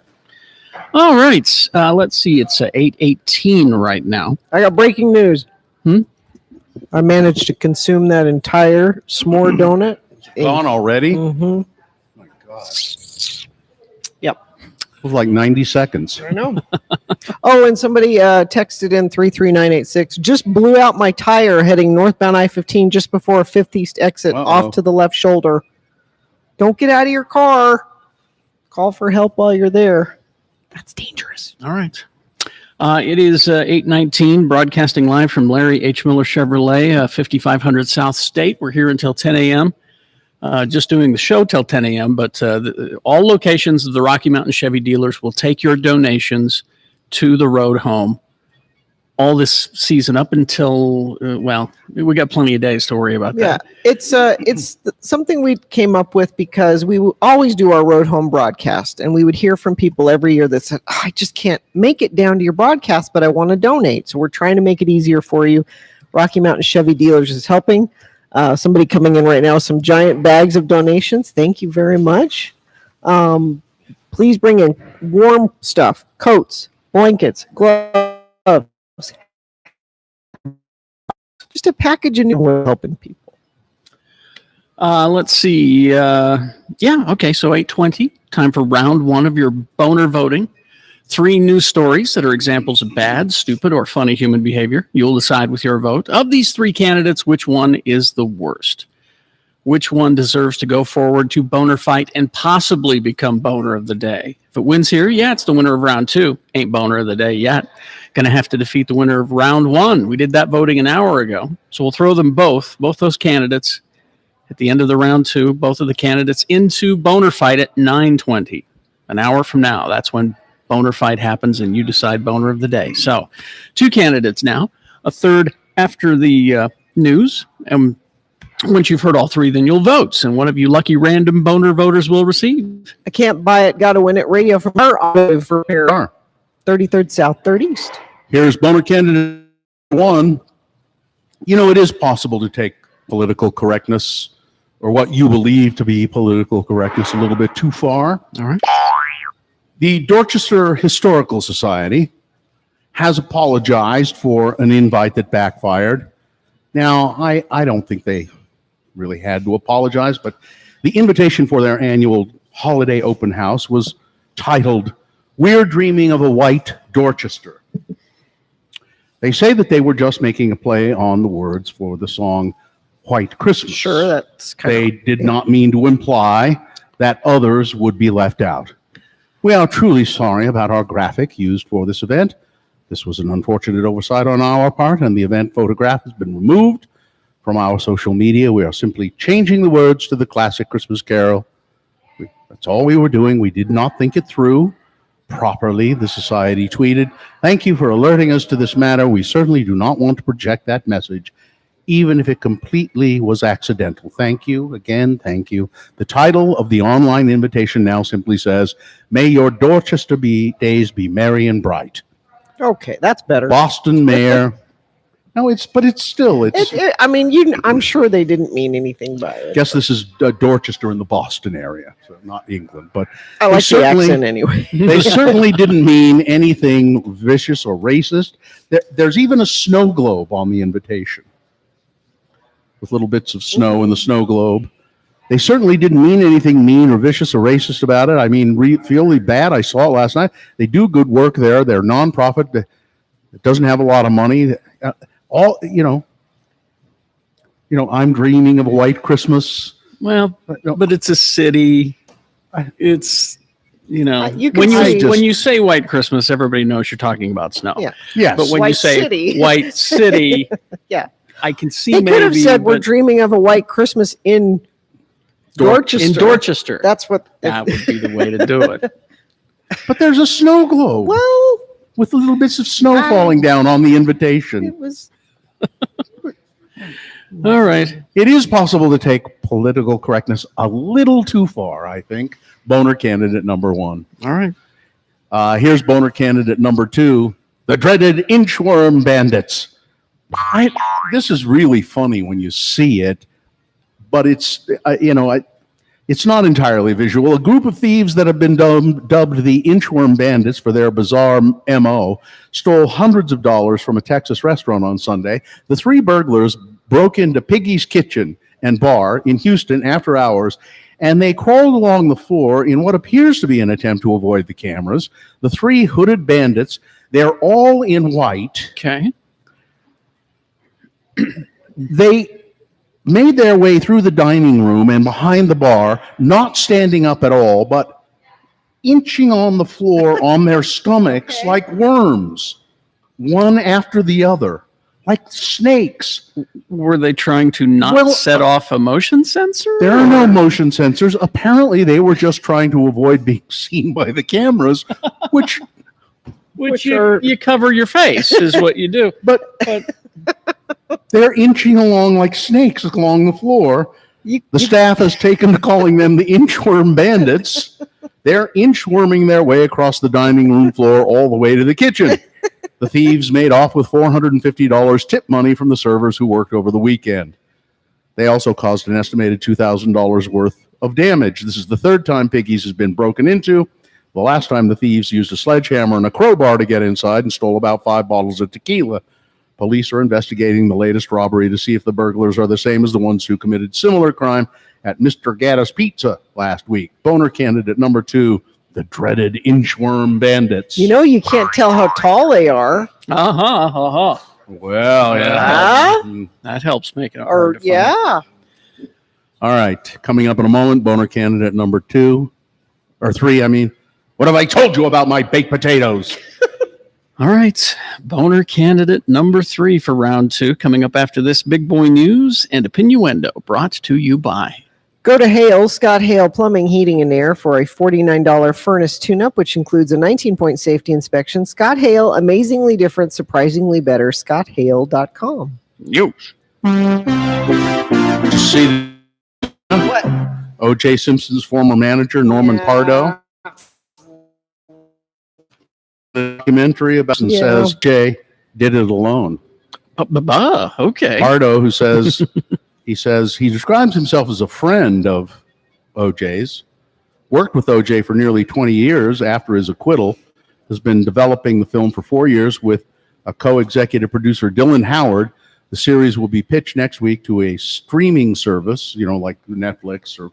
Because he has to offer something new, or no one will pay It's attention. the 25th anniversary of the homicides of Nicole Brown and Ron Goldman. For the first time, the most thorough investigation into the murder ever conducted will be shared with America, said Pardo, who claims to have more than 70 hours of video of Simpson that nobody has seen. We have assembled a team of internationally renowned criminal investigators, experts, and lawyers, he said. And Gina's going, yeah, well, she'll watch it. Yes. And they believe that they for cannot research, but Simpson mess, but for the first time at least one accomplice.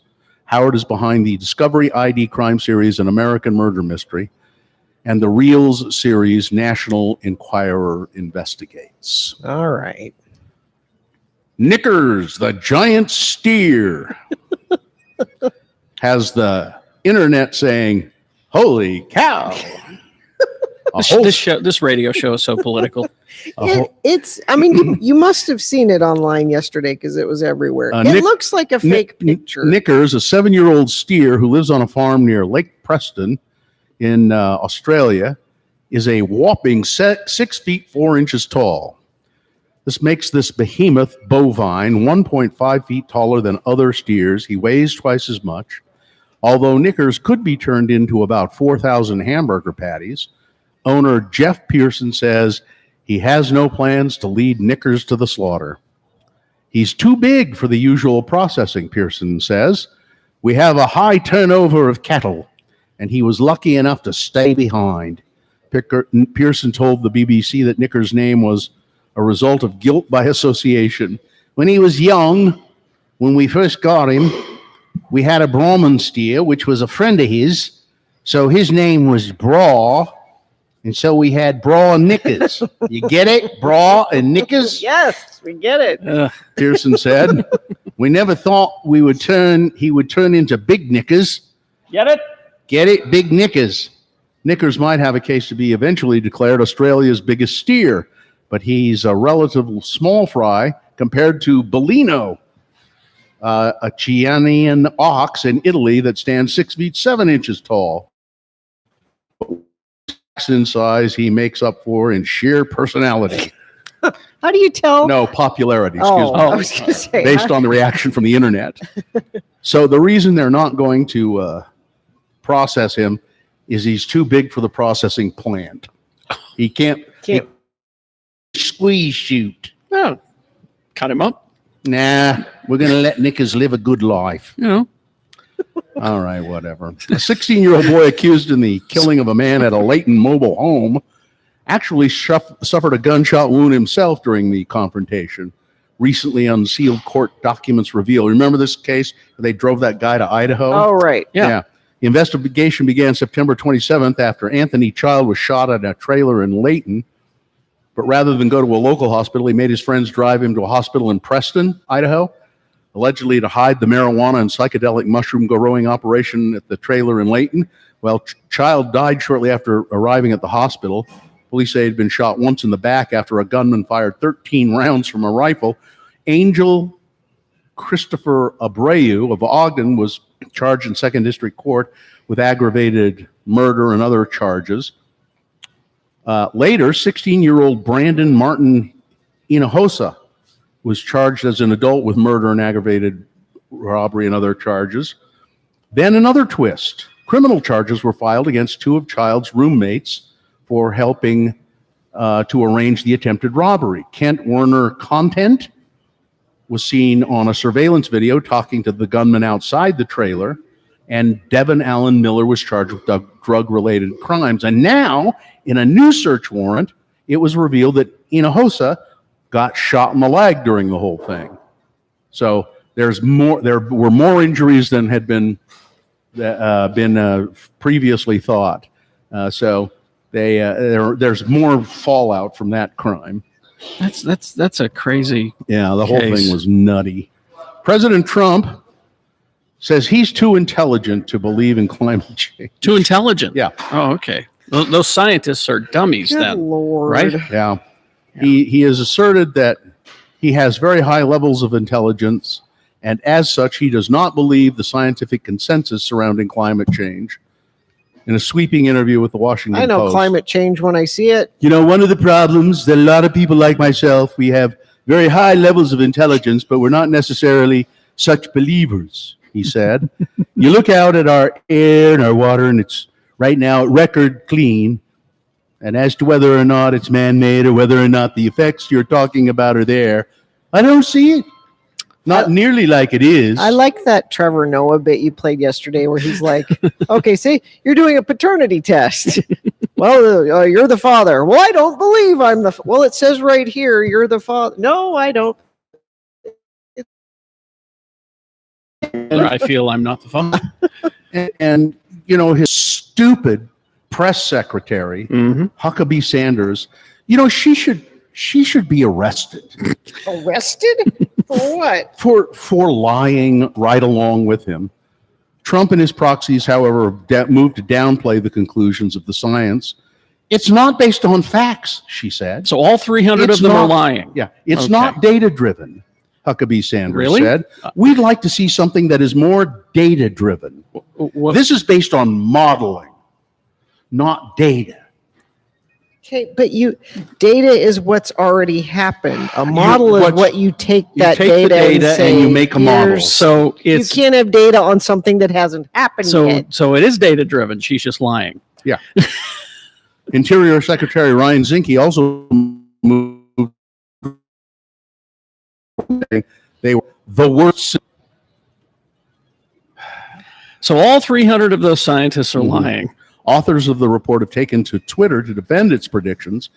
I wrote the climate scenarios chapter myself, so I can confirm it considers all scenarios from those where we go carbon negative before end of century to those where carbon emissions continue to rise, said Catherine Hayhoe, a co-author of the current assessment and director of the Climate Science Center at Texas Tech. The president has stayed firm on his anti-climate rhetoric in days. So it's big solar panel paying off those scientists. Big windmill is paying off those scientists. Yep. Jesus. I don't get it. Let's see. Speaking of OJ, Gina, how has Remain Seated not yet done a true crime episode? Oh, we should do that. Yeah. My Remain Seated podcast. Mm-hmm. Although I have to redo the Thanksgiving episode that got lost last week. That's probably what we'll do this week. It drops on Friday. Why are you winking at me? Because it got lost. No, it did. It won't be the same if you try to recreate it. You know that. So you should just forget it. Yeah, just let it go. Just let it go. All right. One more quick story. Let's see. Oh, this is kind of interesting. Now I know. I think my wife watches this show every once in a while. A-list plastic surgeon Terry Dubrow and his lawyer are set to sit down with a scorned botched patient. They do that TV show Botched, who is demanding $3 million from him on Tuesday. We're told the patient, that wears page 6, the gossip sheet. We're told the patient has threatened to go public with accusations that Mr. Dubrow performed faulty plastic surgery on her for over 2 years, unless he pays her millions to keep quiet. According to The Insider, the patient applied to go on Dubrow's reality show about plastic surgery to correct her botched butt surgery and cleared required medical, psychological, and criminal checks before beginning to film the show. The source says that the patient had illegal silicone injections in her buttocks some time ago. After falling ill as a result of the injections, she visited a general surgeon who removed over 5 pounds of foreign material from her buttocks. Her muscles were destroyed as a result, making it a classic botched case for Dubrow. Okay. And apparently he does really great work fixing up stuff. Despite Dubrow allegedly explaining that the entire procedure might not work if he had to perform more surgery, the patient wanted to move forward anyway. Dubrow was able to improve upon his previous surgery, and the patient appeared to be happy with the results, but the patient's story was never aired because she did not comply following the procedures. In other words, he did the stuff, but she didn't follow the after surgery. Probably are very specific instructions of what to do. So why is she suing? Because, well, she didn't comply and it didn't work, and so she's suing. I don't see how that doesn't sound like it will go anywhere. She defied his orders to, lay on her butt after the surgery, and to not lay on it, and it split open. So she's suing anyway. No, that won't go anywhere. Yeah. And they're trying, what a pain. What a pain in the butt. Hi-oh. Dr. Dubrow is, in fact, the brother of Kevin Dubrow. No, Quiet really? Riot. Yes. Really? Is he really? Apparently. No kidding. All right. Sports weather traffic. David Charvet. Do you know who that is? He's not a the sport. brother of. No, he's not a sport. He's an actor that really hasn't done. He did the Baywatch and you don't know. Who he is. I don't know. Anyway, he's filed a request for a restraining order against Team USA soccer star Jermaine Jones after Jermaine publicly accused the actor of trying to sleep with his wife. Wow. Jermaine, who played on the 2014 World Cup team for USA, sounded off on social media, posting a photo of Charvet with a cartoon devil over his face. In the post, Jones said, "I don't understand how some man can step into a relationship calling themselves a friend and then behind their scenes just trying to get with your wife." Jones claimed Charvet trashed him and his wife behind Jones' back. "From day one, I didn't trust him. He killed my family." So, restraining order. All right. And the Jazz are going to win tonight because they have to. They've lost a lot, and it's time for them to win tonight. Oh, so you mean they have to? Yeah, They won't be kicked out of anything. No, if they don't. it's just Okay. they will. All right. It's time. I don't know how those work. They'll become a laughing stock. If No, they it's time. Okay. And I feel like that will help. I don't have the data to back that up, but I feel like we're sitting here in Murray at Larry H. Miller Chevrolet, and we have a view up there. Looks like it could be snowing up there. So we'll have. They said it's going to rain this afternoon, but if it's cold enough, maybe we're just going to be snowing. We'll see. 47 for a high. Traffic. I haven't got an update from UDOT, but a friend of the program says tires been changed, about to get back on the road safely. So thank you for keeping us. Let's see. Accident SR36 in Tooele with multiple cars. Couple of people have sent in that one to us. Thank you for doing that at 33986. All right. Boner candidate number 3. What have I told you about my baked potatoes? Kenneth Crumpton, a man in Nassau County, Florida, is charged with aggravated battery with a deadly weapon. Deputies said Mr. Crumpton stabbed her in the head with a fork after he apparently got angry about his baked potato being undercooked. He had warned her about this in the past. Well, if he'd warned her. The woman had multiple stab wounds in the head but refused treatment. She said, he had warned me in the past. You stick a fork in it and see how you can tell if it's done or not. Was booked into the Nashua County Jail. What have I told you about my baked potatoes? Boner candidate number 3. All right, let's review the first 2 and vote. Boner candidate number 1. It is possible to take political correctness too far. The Dorchester Historical Society has apologized for their White Dorchester holiday invitation. All they meant was snow. That's all they were talking about. Boner candidate number 2, the dreaded Inchworm Bandits. These guys dressed all in white, wriggling along the floor to rob Piggy's restaurant and grill or bar. Yeah, Piggy's Kitchen. And Boner candidate number 3, what have I told you about my baked potatoes?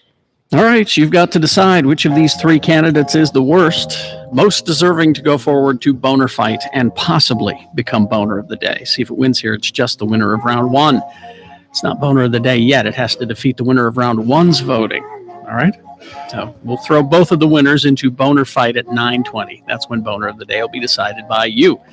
So pick your candidate for, or your champion for round 2 right now. 1, 2, or 3. Remember the candidate number? Put that number in the message of a text, and then text that to 33986. That's all we need in the message of the text is that single digit. That way the computer can count it.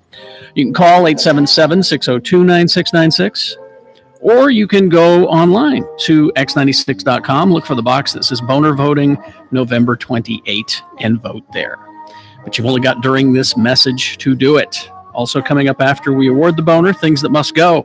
Broadcasting live from Larry H. Miller Chevrolet, 5500 South State, taking your donations for the road home this morning. X96.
Radio from Hell on X96 with action figure news specialist Carrie Jackson.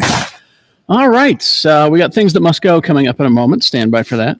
First, we got to award round 2 of your boner voting. Yes, we do. And round 2 of the boner voting is brought to you in part by, a pilot cracker. 1. I had 2. Okay. And tonight at Gracie's, play Geeks Who Drink Trivia at 6:30, followed by Breaking Bingo at 8:30. Live music. Gracie's on Facebook for updates, adults only. All right, so we had some boner candidates. We had boner candidate number 1, which was, it is possible to take political correctness a little too far, I think. The Historical Society in Dorchester, this is in Massachusetts, apologizing for an invitation they sent out, a holiday invitation, saying that, now they were just making a play on the words of the song White Christmas. They said, here's we're dreaming of a white Dorchester. It was a holiday invitation. They didn't mean but people got upset, so they changed it to may your holidays be merry and bright. And then boner candidate number 2, the dreaded Inchworm Bandits. These guys robbing Piggy's Kitchen and Bar in Houston, all dressed in white, crawling along the floor, inching along the floor like snakes, thinking that they were going to somehow be invisible to the cameras. And boner candidate number 3, what have I told you about my baked potatoes? It's a man stabbing a woman in the head with a fork she undercooked his baked potato. So, let me see here. Oh, I think I have it right here. Do I? Yes. Michael won a boner t-shirt. And the winner, boner candidate number 3, what have I told you about my baked potatoes? Really? All right, there's your winner for round 2. It goes on to Boner Fight. It has a chance to be Boner of the Day.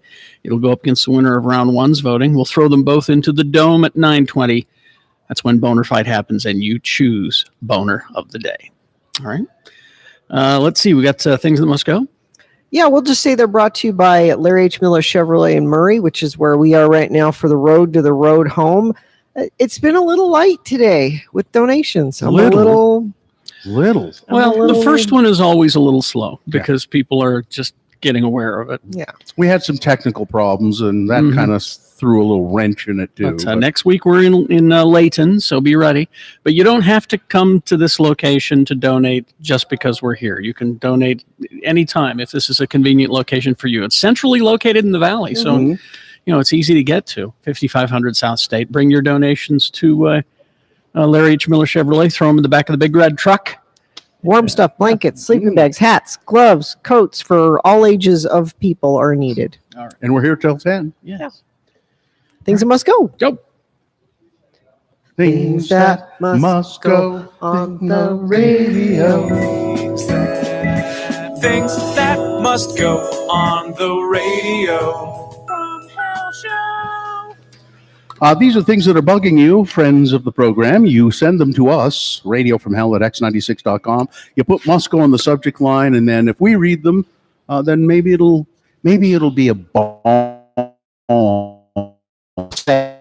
It'll soon be even these things will go from your life. Let's see. Let's try it. All right. I'll go first here. This one is from, I don't know. It just says, hey, to the best radio show ever. Who's that? My name is Shane. That's us, Gina. Oh, okay. Own it, baby. My name is Shane. Hi, Shane. I've listened to you all since the bearing. I think it must be the beginning. Since the bearing. And please use my name, Shane. My things that must go are the rampant hate that has spread like wildfire. Can't we just promote love, kindness, tolerance? Well, that's a stupid idea, Shane. That'll never work. Aren't these the tenements good people are built on? Yes. I'd like to think so. Online video must go. If you have to cheat, don't play. And finally, my coworker who takes out her false teeth and leaves them on her desk. Oh, my God. It's beyond gross. Please, just leave them in your mouth or in a container in which they're hidden. Thanks for taking the time, Shane. I remember seeing a movie once where I remember they found some dentures. Like found some. This is a toothless guy, but they were too big for his mouth. So the whole movie, they'd check back in on this guy, and he'd have a file. He's trying to file him down. So and he keeps trying them on and pulling them out and filing it. My down. Uncle Pratt wore dentures that were too big for him for years. Now this one. This is what must go. People in busy grocery stores who leave their cart in the center of the aisle while they're occupied on their phone. Water dripping from carports at my apartment, turning into a dangerous path of ice the whole length of the carport, which I must navigate every dark morning and evening to get to my car or the dumpster. It lasts all winter long. The bass-heavy underbeat of the video games my neighbor plays all night. He keeps the volume low, but I hear the boom, boom, boom. Anyhow. He needs headphones. Alzheimer's. My dad turned the oven off on the 22-pound turkey. Oh, no. And 3.5 hours later, we found out. Oh, man. That's it. Go ahead, Carrie? Gina. Oh, Gina. Okay. So last night I'm at Kingsbury Hall for the Bassem Youssef performance. And we had fairly good seats. We were like 10 rows from the front. 3 separate times. Oh, again, huh? No, it wasn't phones this time. 3 separate times during the performance, you see ushers bringing down people and getting them their seats in front of us. They observe Mormon Standard Time. I think if you show up after the show has started, you have to sit in the back. But my tickets are for up there because it's distracting. It's a one-man show, and he's up on stage, and these people are walking. And the way Kingsbury Hall's set up, the stage isn't that much higher than where you're sitting. Yeah. So 3 different times, there's a person walking in front of the stage. Yeah. That's just rude. Don't do it. That should be the rule. If you come in after it starts, you got to sit in the back. And then just this from Kyle. Hello, lords and lady. Feel free to use my name, Kyle. Hi, Kyle. My things that must go. People sitting next to me at the Jazz game on Monday that thought it was appropriate to use their chew and spit and nasty black goop into their water bottle. Just, do you have to chew with the Jazz? It's just, it's gross. Daddy needs his nicotine. I guess. Get a patch. Thanks for letting me listen. Geek Show says hey. Hey. This first one is from my wife. My wife? She had some, this game that she's playing. She had like an hour or so of unlimited lives, and so she was playing it. And so I thought I'd catch up on my superhero shows. And so I was watching Supergirl.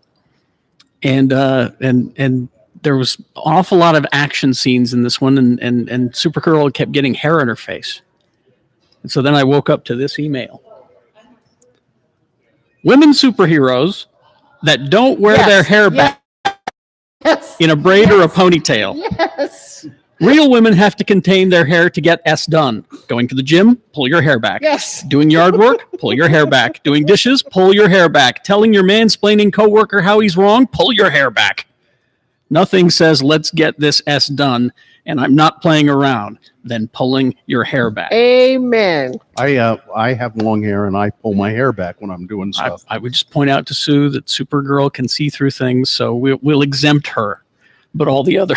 She should have a scrunchie around her wrist. and before she rallies into action. Wow.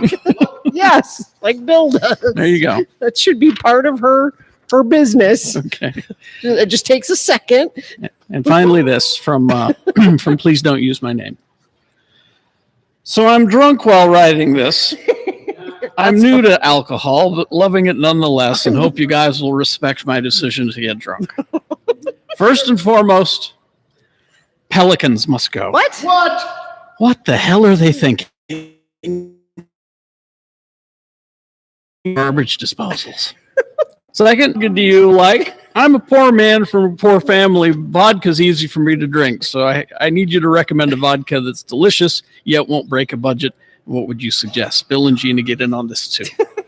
I would just say to you, any vodka that is in a glass bottle. Yeah, it doesn't matter. We got a lot of local vodkas that are very good. Inexpensive vodka's fine. Thirdly, screw real Christmas trees. What? Wait a minute. Why won't my wife just give in and get a fake one? No. Yeah, go do it. Her boobs are fake. Her lips are fake. She clearly doesn't mind fake stuff. So why deal with a stupid real tree? That just births useless pine needles for the next 7 months. Fourthly, singing in the bathroom. Don't destroy classic songs while taking a poop. It's bad enough that you justice with your voice. Ain't it by singing along in the bathroom either. This alcohol's really hitting me. I don't want to say something I'll regret, so I gotta go. I do think we landed on the moon. And I'm against Russian politics, so screw Trump and the world that he thinks he sits on. I love you, Gina. Joe's a lucky man. Bill, nice ass. And Carrie, F the Last Jedi. It sucked and you know it. And I'll be on Geek Show any day to argue my case. You're wrong. Shoot, this is long. And you're all assly. So who knows if this is even going to fly. Sue has a cold. Not your wife, Carrie, but I can see how you'd be confused.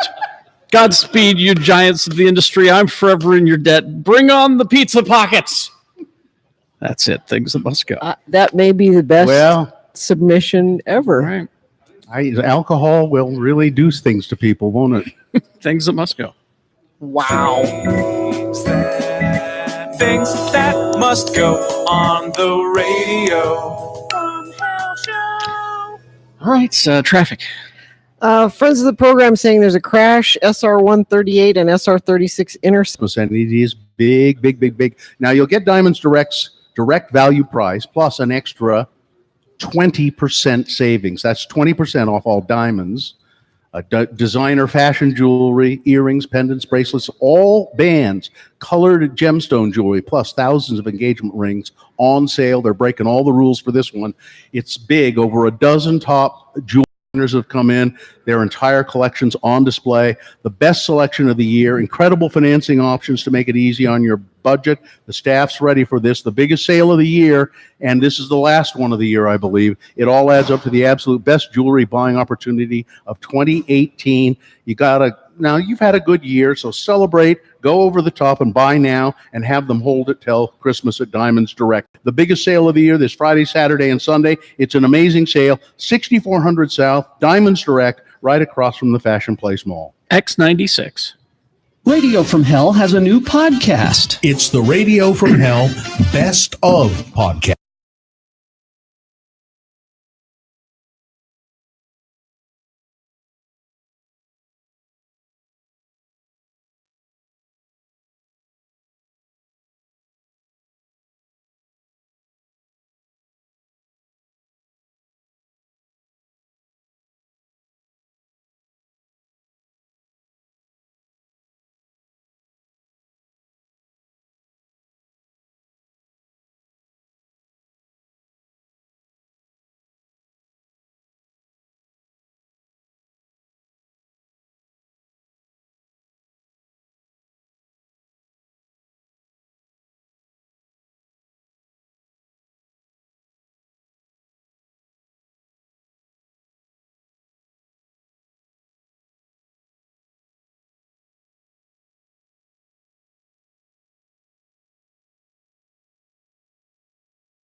6, their other hit.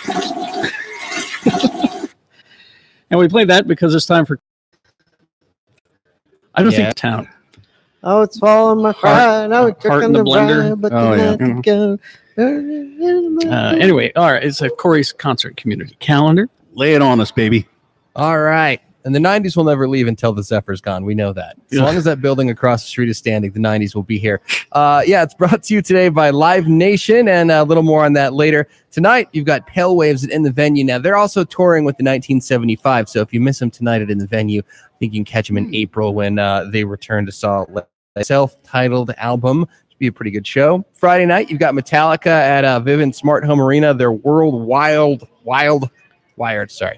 not Wild. It will be wild as well, I suspect. Hey, Corey, yes? Corey, you know what's fun to say? Instead of saying self-titled, you can say their titular item. Their titular? It's always fun to say the word I thought titular. it was eponymous. Oh, you can say that too. Yeah, you can say I eponymous. can barely get But out World Wired. So. Titular is more fun to say.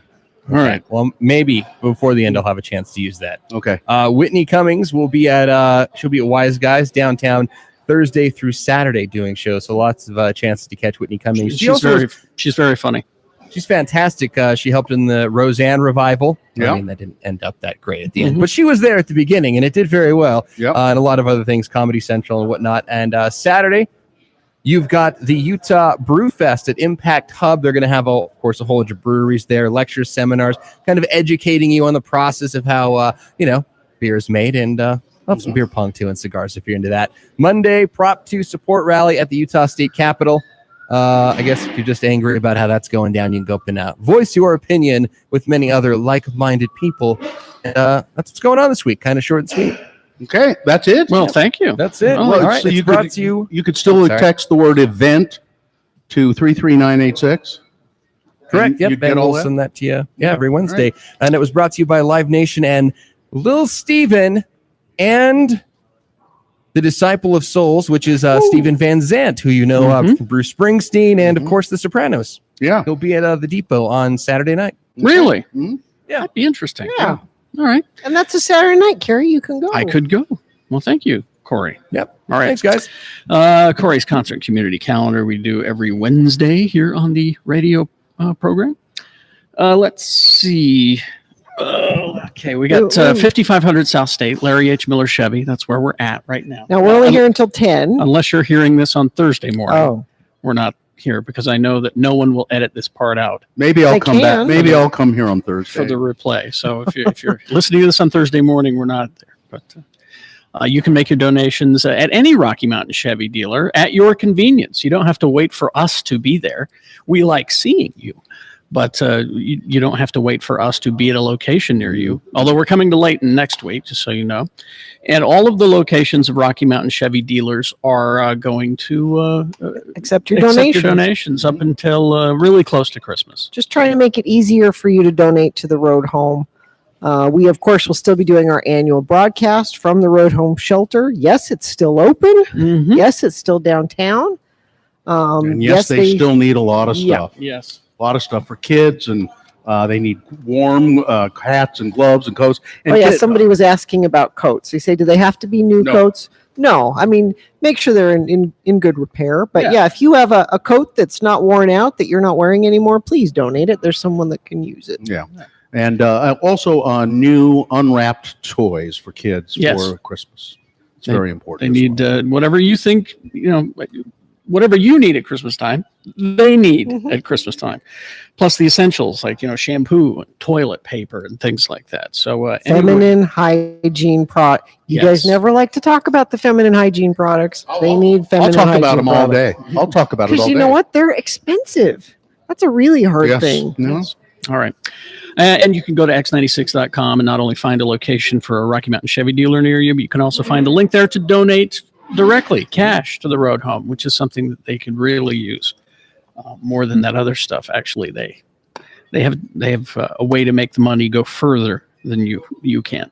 All right, boner of the day coming up after these, along with a reasonable amount of news. Brooklinen.com. Got to tell you about my sheets. And this would be a great gift for Christmas, I think, because I love my buttery smooth Brooklinen sheets. So do my dogs. They're sleeping more. I've noticed. I don't think it's seasonal. I'm pretty sure it's the sheets because they're under the covers. Brooklinen works directly with the manufacturers and directly with customers, so there's no middlemen. They give you 5-star hotel quality sheets that are affordable and easy to order. You can mix and match over 20 colors and patterns. They have towels, robes, candles, sleep masks, so great gifts for the season. Certainly a great idea. And their super fast shipping makes it sure that you get your holiday gifts right on time. My Brooklinen sheets are the best, most comfortable sheets I've ever slept on. But now it's time for your chance to try them. Go to brooklinen.com. They're giving you an exclusive offer just for our listeners. And free shipping code Jackson, JACKSON. That's my last name at brooklinen.com. They are so confident in their product and all their sheets, comforters, and towels. They come with a lifetime warranty. The only way to get $20 off and free shipping is to use the promo code Jackson at brooklinen.com. That's BROOKLINEN.com and the promo code Jackson.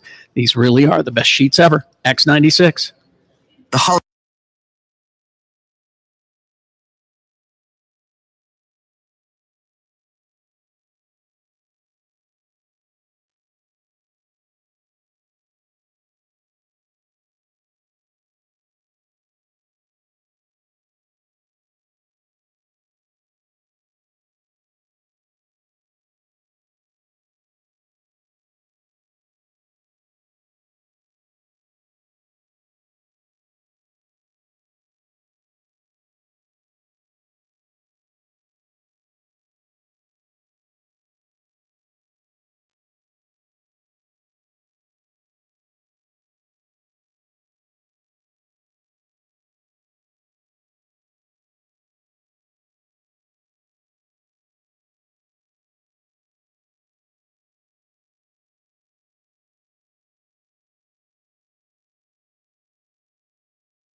96 or text us 33386. Message and reply. 9:19. Got voter fights coming up to determine the voter of the day in just a few moments. About six minutes actually is when we're going to do first. Reasonable amount of brought to you by Lucky's Auto Credit. We're 77 in the job. Get your car to location, Salt Lake City, in November. Details apply online. Auto.com.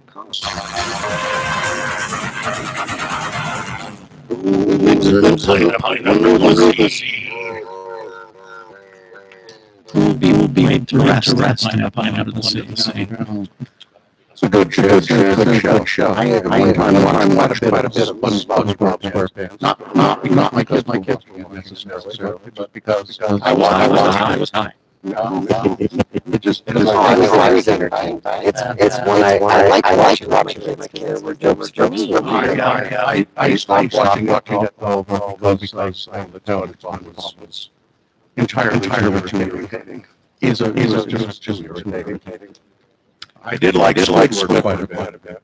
I like the squirrel in the dinosaur suit. What's her name?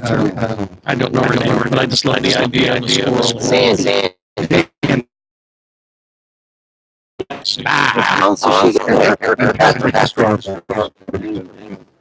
But the creator, Stephen Hillenburg, has passed away. He was 57 years old. He had Lou Gehrig's disease. It's just a horrible disease. Kenny. He's the guy. Tom Kenny speaking. He's the voice of SpongeBob, right? Does he have a podcast? He must have a podcast. He does the announcing for the Dana Gould Hour podcast. And he always ends with, "This has been the Dana Gould Hour. Tom Kenny speaking." Aziz Ansari is back. He's decided to go on tour. He's coming to town. He will be here in Salt Lake in March, something like that. Not for a while. Tickets are on sale. I have it right here, actually. Wednesday, March 20th, he's coming to Kingsbury Hall, and you can get tickets at Ticketmaster.com. He laid low for several months after some sexual allegations against him. He had an awkward sexual encounter that a woman talked about. He responded to the encounter that he had thought was consensual, and she said was not consensual, and he lay low for several months. Then he started doing some small stand-up shows, and now he's going to do a 28-day tour called The Road to Nowhere. So, the mother of Lisa Williams, the woman who was, have to say, allegedly shot and killed over the weekend by her boyfriend's ex-wife, has described her daughter as kind and generous. My beautiful Lisa was murdered while decorating a Christmas tree with homemade ornaments she was making with the kids, Tony Williams wrote in a Facebook post Tuesday. She was very kind and sweet and generous and loving, and she brought joy and excitement to every aspect of life. Please share the beauty of her life rather than the monster that ripped her from ours, Williams said. She was magic, and I want her remembered for how she lived and not for how she was killed. The tragic incident unfolded Sunday when Chelsea Watrous Cook of Harriman went to an apartment on Center Square in Midvale to drop off cold medicine to one of her children. Cook went to the apartment while her ex-husband was out in the parking lot. Cook was told to leave the apartment, but she refused to listen. She remained unlawfully inside the apartment during this time and then locked herself in the bathroom while she was on the phone with the 911 operator. Cook then came out of the bathroom, walked to her coat, grabbed a gun, and fired three to five rounds at Williams. Cook and her ex-husband's twins, both 3 years old, were present during the shooting. Unbeknownst to the Alpine School District, Ms. Cook was already facing 3 misdemeanor charges stemming from an incident being. There have been a lot of problems. Yeah. So, anyway, Salt Lake City leaders are approving another step to position Salt Lake City to be chosen for another bid for the Winter Olympics. I don't know why they're bothering to go through these motions. We're going to get it again. It's Well, eventually. But what's interesting is all the cities that are actively out. saying they don't want them. They Yeah. win them, and then they go, "No, we don't want them." Yeah, and I'm not. And I don't blame them. I don't either. I'm not so sure it's a great idea. I agree. no, It's, it brings in it brings in a lot of money here, and No, most places that have the Olympics lose money. yeah, but not here. We made money on the Olympics. An exception. We are under the I know. exception to the rule. Yeah. And Most of the time, the taxpayers fund the bill for a really big party for a bunch of people from out of town. I 100% disagree with you two for a couple of reasons. Utah got a bunch of federal money to fix the roads that we would not have gotten if we hadn't That had the was- Olympics. that was then. That was then. So we'll get money to make some other infrastructure improvements when the Olympics How do you know that? Because that's part of what happened.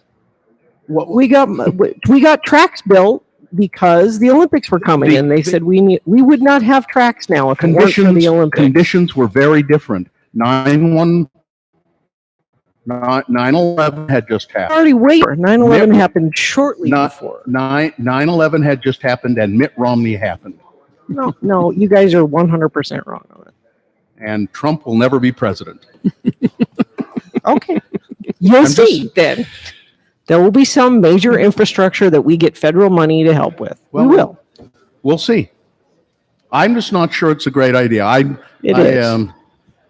think that there's. Well, I mean, I love having all those people in town. Yes, you know, it is good for us because we know how to do it. It's really cool to walk, through a venue or down the street and hear like 6 or 7 different accents, or different languages. It's really cool. The poorer countries that have lobbied to get it and have gotten it and have not been able to maintain the facilities and have taken money away from other things that needed it. Yeah, those were bad choices. This is not a bad choice to have. for countries like Denver. Let's go to Boner Fight. All right, Boner Fight. The winner from round one, back there at the 7 o'clock. Remember if I got the right one. It's Boner You can play the music. You can Carl. go ahead. Yeah, play the music. So the winner from round one. Boner Fight. Okay. I think this is the right one. The boner candidates have been really lackluster this week, I think. But I think this is the correct one. My shotgun will break up a fight. Well, I'll that's a tell good you one. what. You think that's a, That's a good one. I don't know. Just didn't grab me. But it was the winner. My shotgun will break up a fight. I'll tell you what. A father allegedly shooting his son on Thanksgiving. His son was arguing with his other son about the NFL players kneeling during the national anthem. And the father went and got the shotgun, not really meaning to shoot either one of them, just to kind of threaten them to break up the fight. And somebody threw a water bottle and hit him, and the gun discharged and shot his son in the hand. Didn't kill him, but there was an injury. That's number one. Going up against the winner of round two. What have I told you about my baked potatoes? A man stabbing a woman in the head with a fork because she didn't successfully bake his potato the way he liked it. That's number two. All right, there you go. You've got to decide which of these two is the worst. Which one deserves to be boner of the day? 1 or 2. Remember that candidate number. Put that number in the message of a text.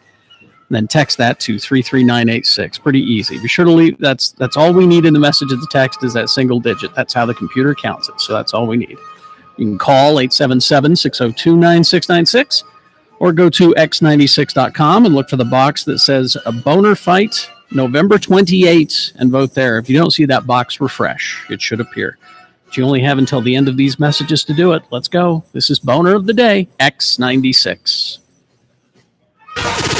Start your workday at 10 a.m. with a 1-hour non-stop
business. Shane Company and ShaneCo.com.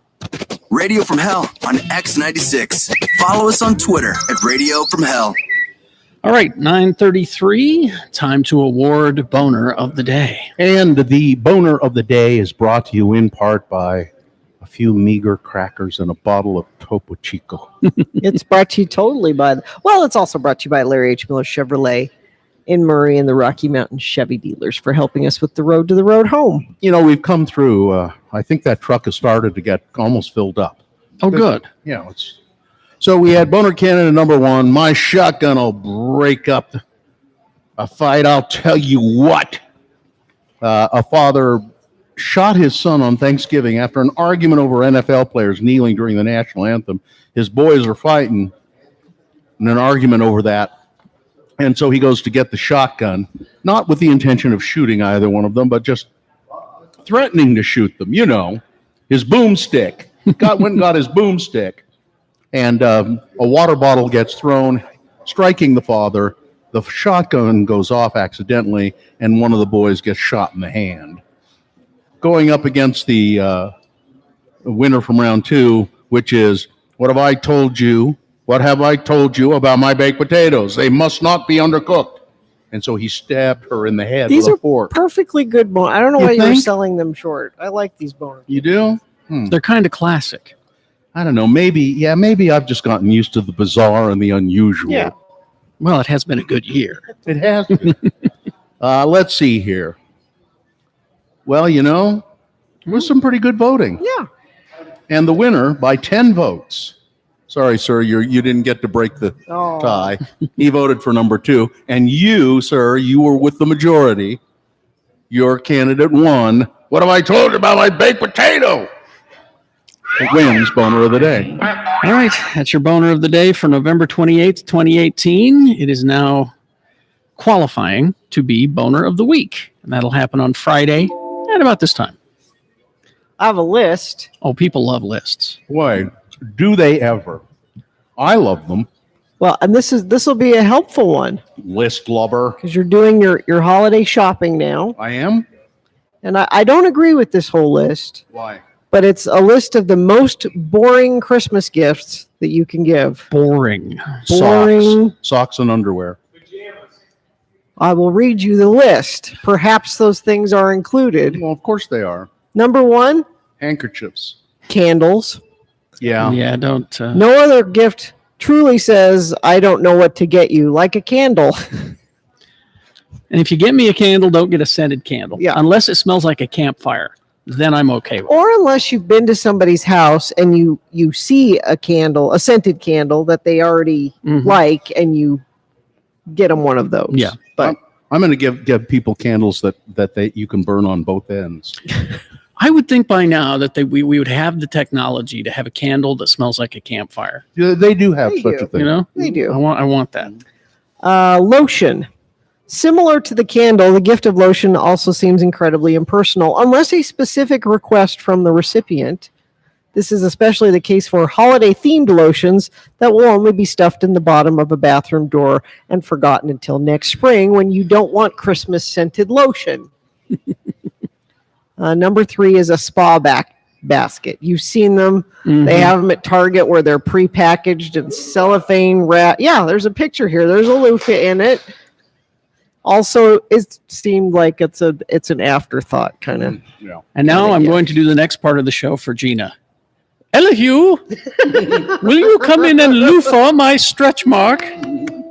Now we resume the regular Radio from Hell show. Caddyshack. All right. Let's see. Funny gag gifts. Richie, don't. Unless it's actually an actual gag. Because again, people go, "Oh, that's funny," and then it goes in a drawer. And Well, I mean, unless it's like an office gag party situation, A white elephant. where you have to. My wife has to Yeah. do that. But I mean, it's just not a good. It's not a good gift. Notebooks. Now, Bill, you like getting notebooks, don't you? Like your moleskin. Well, notebooks. yeah, but I'm picky, so. And those are interesting. They're talking about. Here's an empty piece of paper for you. For now, this one I don't understand. iTunes gift card, they say, is a boring gift. I don't think it's boring. An iTunes gift I would card. use that. Hell, I bought some songs yesterday, and I wish I didn't have to buy them. Wouldn't you rather have that than a gag gift? I would rather unless it's an actual gag. Sure. I'm going to use that joke every time. But the thing is, like an iTunes gift card is at the checkout at the Smiths. It's no thought. It's I don't care. It's boring. Or they know that you're difficult to buy for, and I don't, I wouldn't dare try to figure out what you're, all about. Yeah, but the or list you is have boring. everything. The list is boring, though. That's kind of a boring thing. Here, get whatever you would like. Any sort of gift card, I think. But iTunes, I'm difficult to buy for, right? Because the things that I want, I just went and got. And so people don't know what to get for me, and I tell them all the time, gift cards are great, right? But I say that, and then they try to get me a gift, and then it's like it's sitting, in the drawer. Now, this isn't a boring gift, but it's a bad gift idea. A pet. Do not get anybody even if they've said, because my sister's done this. I would really love this certain breed of dog. Not just sort of saying it out into the end, and there you go. No, don't do that. No, pets are like having a child in many ways, and one of those is that you should discuss it and plan it, and it's a big responsibility. I'm going to take that box of kittens back. Self-help book, not a good gift. No, not a good gift. You need this. Notice you've been struggling lately. Listen, I'm going to give you an intervention for Christmas. I've read this and it really helped me. I just think I did that actually once. I had a director that was not very good back in college, and I gave her a book how to guide a better rehearsal or something like that. No. She said, "I am both offended and thankful for this." Also being offended if somebody gets you exercise gear. Now, again, if this is something you've asked for, like, please get, but just saying, I think you need to work out more. Let's see what else we have here. DVDs. Don't. First of all, you don't even know if people have DVD players anymore, really. Yeah. Don't give DVDs as a I gift. still have the tape, the VHS DVD combo player. Now this one, I don't know. I think depending on the person, cash. I think cash can be very gift. Particularly if it's piles of cash. With the big red bow Something on I can it. put a rubber band around. Cash But is again, boring. It's boring. Here is a stack of cash that is boring. I don't know. Not I'd that it's be not kind of- useful, not that you don't appreciate it, Yeah. not that you can't get what you want, but it's pretty boring. Here, bore me some more. Yeah, I would be excited. Bore me to death. I think that's an exciting Yes. present. Cleaning supplies. Is anybody doing that? Here's Cleaning a brand supplies. new bucket for Sure, why not? That's okay. cutlery. No, I don't know. I think if you a really nice, Really set, of nice knives, set of knives, that's sure. a nice gift. I disagree with that. A sweater, Well, Don't. nah. unless it's like a cashmere, like a nice, expensive. There's a text I got here. Oh no, I bought my wife a candle, lotion, and an iTunes card. Yeah, you're doomed, buddy. Souvenirs. Don't give something you got. Look, it's a coconut carved into his monkey. Yeah, exactly. You don't give that as a Christmas gift. Or tchotchkes, which are the same kind of thing. Oh, this is crap I'll have to dust on a shelf. Air freshener. It's just like a candle. Don't, like those foil diffusers. It's a pine tree. You can hang it in your car. I don't think anybody does this. Spanx? Nobody gives Who my gives mom would actually Spanx? probably give me Spanx as a gift. You need these. Bill, you brought up socks. Mm-hmm. Now, my daughter on her Christmas list, she put cozy socks. She asked for cozy socks. Well, so then. I will get her. I need cozy socks and I need some hair bands and a robe. Santa demands. Picture frame. I don't know. I like a nice picture frame. You can get me a picture frame if you want. Barrettes. I need barrettes too, Mom. A mug with a saying on it. World's greatest dad.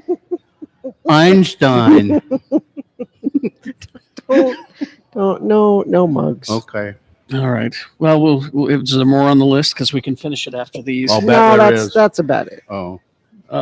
Now, some of these gifts would be great for the homeless shelter, like the iTunes gift cards, That's a great because that's perfect for Candy Cane Corner for the kids that are there that are too old for a teddy bear or whatever it is that you're getting.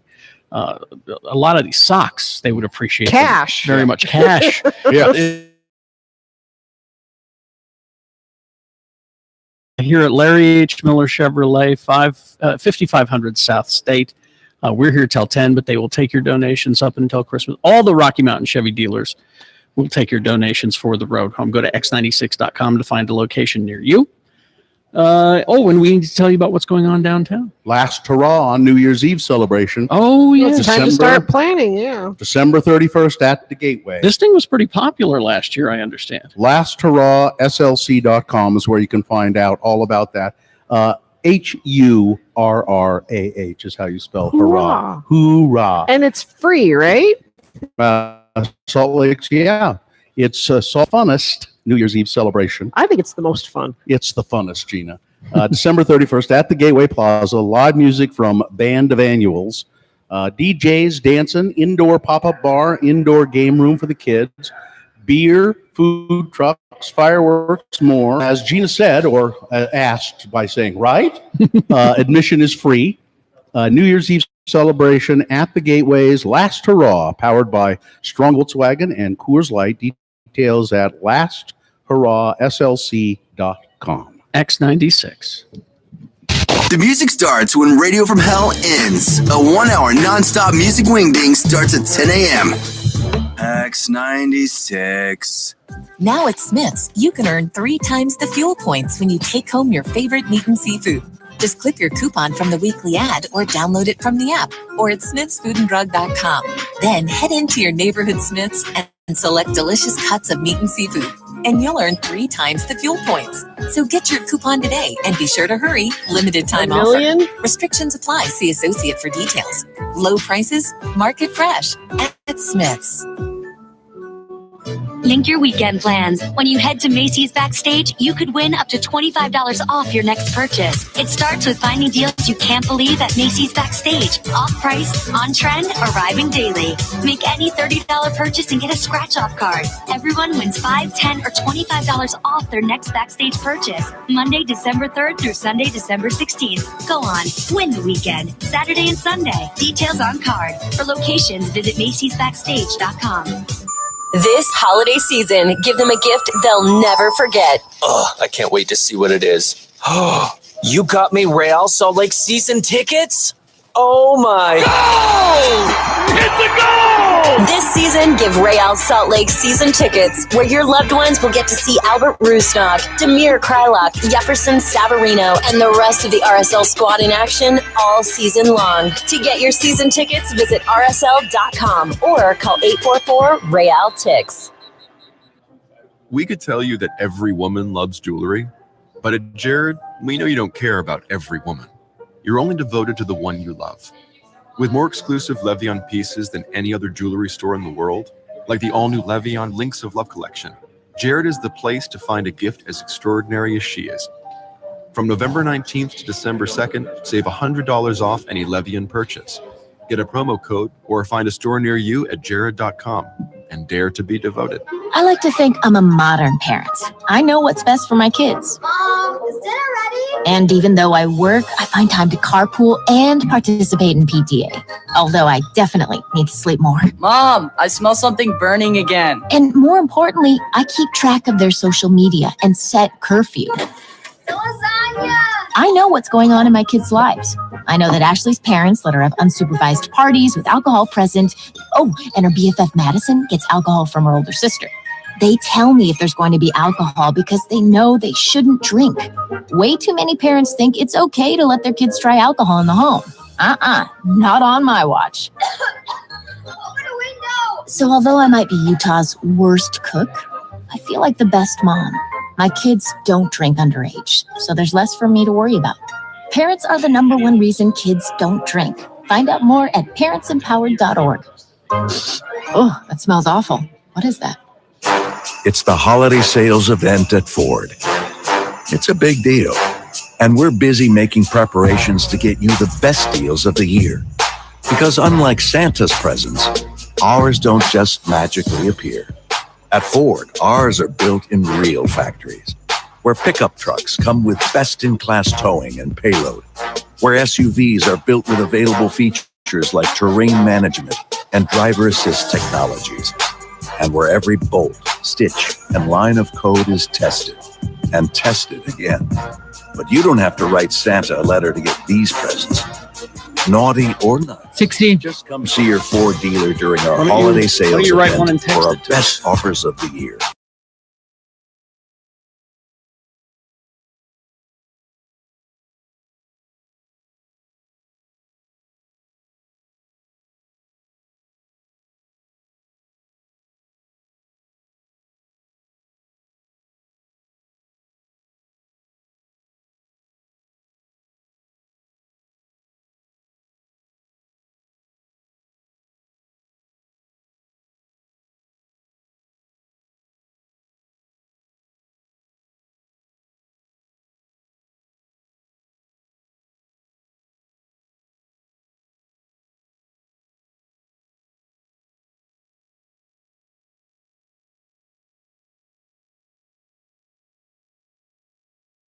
Gina on X96. Gina's list of boring Christmas gifts that she found has offended people. I didn't make the list. I was just reading it.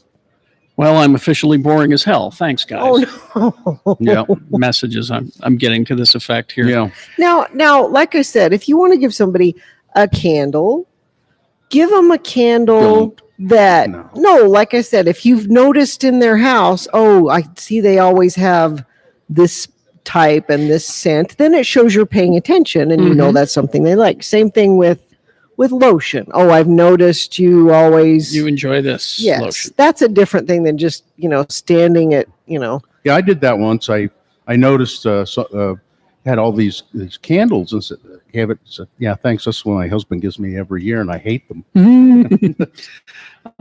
Now I've found a way that is not boring. Okay. What I used to do with Dad, because he's impossible to buy for, was I would get like a cookie jar or some kind of container like that, and then I'd go to the bank and I would get, $200 worth of $5 bills, and then I'd wad them all up individually and stuff them in there. Now, were you ever worried that he wasn't going to open it up and he? Well, I wouldn't know. When I handed it to him, I'd say, "Open it." Because so for my birthday, Daddy Tom sent me. I came to the door and it's a big chest, and I opened it up and there's full of chocolate. It's like one of those Ghirardelli. Like, oh, this, and I said, Dad, I got the chocolate. Thanks for that. And it took me, a week or two to go through it. And so I'm cleaning it up, and my daughter says, "Can I have that box? I can use it in my room." And I said, "Sure." So I pull the top of it off. In the bottom of it were 2 bottles of wine, which I didn't know were there for 2 weeks because You thought it was just chocolate. Well, and I thought you can't ship wine through the mail. I thought you can't order. You know how those gift baskets come with wine in them. I had no idea there was wine in there. Did Jonesy say, "Too bad you already gave me the box. I'm keeping the wine"? Because she's smart. Well, it had gone bad by that time. But it was kind of hidden in there, and I need to ask my dad if he purposely ordered it from somewhere that says, "Don't worry, we know how to box this up so it'll go." Because I had the damn thing on my table for 2 weeks, and I didn't know there were 2 bottles of wine. Didn't you, with the weights? Didn't you figure it out? No. And he should have told you. Did you get the wine that was in there? But I didn't even occur to me to look at it any further because, certainly didn't think there'd be wine. You can't send people wine in Utah, right? Did I just out my dad for breaking the law? Yeah, and I'm sure he didn't do that, right? No. It was the place's fault. They accidentally. Carrie, why did you wad the money up? Just to, I could. Why just hand him $200? Well, it was like spending money. So when he went out to lunch, grab a couple. Yeah, but he had to all flatten it out. Yeah. Flatten it out, and you know what? But I think the new money right from the bank, though, you think it's fake if it's not kind of. Yeah, I got a 20 the other day that I swore was fake. Because it's so crisp. Because it was so crisp and it had weird colors and Cash is not a boring gift. No, cash is a great gift. Especially if I like it crisp and clean with big rubber bands around it, or Mhm. like they put when it's still in the paper, they have the paper around it, like it's just from the mint. Mhm. Two things about that. You can get like the dollar pads where you can rip the dollars off of a big pad of dollars. Someone gave my kids that once. Yeah. Like it's perforated on one side. Yeah, Yeah. that's kind of cool. And then sometimes with bride and grooms, I'll ask them to pay me in $1 bills in a brown paper bag. That's my absolute favorite. Why? Just because I think it's ridiculous that at the end of the night, the bride and groom, before they leave, hand me a brown paper bag full of ones. Does anybody do the money dance at your? Of course. Really? You bet. It's a boring dance that people do as they give them money.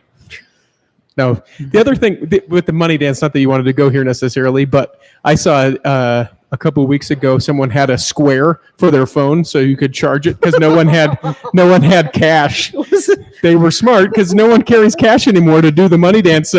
So there was someone out there on the dance floor with a square into their phone saying, "If you want to dance, swipe your card. How much?" And then they did the money dance. Is there a particular song you use for the money dance? You can do it to anything, any sort of fast. Inagata Davida. Yeah. I mean, money is one that people do. Money. That's Yeah. money. It's Moni, not money. Yeah, but I mean, people. Moni's a person, isn't it? Yeah. It's a person? Yeah. Yes. In the Who's this song? dog? I think Moni's a person. Here she comes now. Here she comes now. No, here she Moni comes Mo- now singing Moni. Yeah. So Moni is a song then. Is Moni a song? What is Moni? Look it up. In the song, what is Moni? Or who is Moni? Or is it a state of being? Moni. Yeah. Is it a philosophy? Is it like, I think it's a person. a belief Hold system? Are you really Moni? You say. What is it, Gina? I'm reading. Give Are me a you, second. are you experienced? Have you ever been Or experienced? I know you've I been have. experienced, but Have are you you ever been Moni? That woman just took a whole box of donuts. Smart. Did you give them to her? Oh, Wow. Okay. Gina? The song's title was inspired by Tommy James' view of a MONY song atop the Mutual of New York building in New York City. yeah. MONY. Mutual of New York. Okay. So It's he said, I had the track done before I had a title. I wanted something catchy like Sloopy, so it's just a made up but word. everything Sloopy. sounded stupid. It's And money. yeah, we were about to throw in the towel when we looked out on the terrace and looked up and saw the Mutual of New York building. That's it. It's Moni. It doesn't mean anything. That's awesome. Okay, there you A go. little bit of music trivia. All right. Thank you, Carlin. Well, then let's do the promo and get out of here. It's in our emails. It's 3 lines. yeah. Hold on. Apparently. Hold, please. It's I'm first, then Okay. Bill, then you. Ready? Okay. On Thursday's Radio from Hell show. At 7:45, our friend Sean Means from the Salt Lake Tribune will be in to talk about movies, and he'll talk about the Sundance Film Festival. You like movies, so listen to Thursday's Radio from Hell show on X96. Easy enough. All right. Let's see. I'll be at the McDonald's on 5th South, 2nd West from noon to 2 today to help raise money for the Ronald McDonald House in Utah. For the past 30 years, the Ronald McDonald House charities of the Intermountain Area donation card for $1, $3, or $5. So I'll be there from noon to 2, just asking you for a little bit of extra money when you come through the drive-thru and buy your lunch at McDonald's on 5th South and 2nd West. I'll come by for hot fries. Okay. Okay. Is that good? Young Chevrolet up in Layton. Young Chevrolet in Layton. But the Rocky Mountain Chevy dealers all across the Wasatch Front are taking your donations for the homeless shelter, the road home, and you can drop them off at your convenience, one that's close to you. They'll have a pickup truck in the showroom that you can just throw stuff in the back of. Anytime. Or go to x96.com and find the link there to donate so you can donate cash. And be sure to do it in our name because it's still a competition. Yes. All right, we'll be back in the studio tomorrow. Live long and prosper, bitches. Don't you know who I am? Cash is not boring. John Smith is next. Thank you, Carlin. Wow, Deadhead, would I really like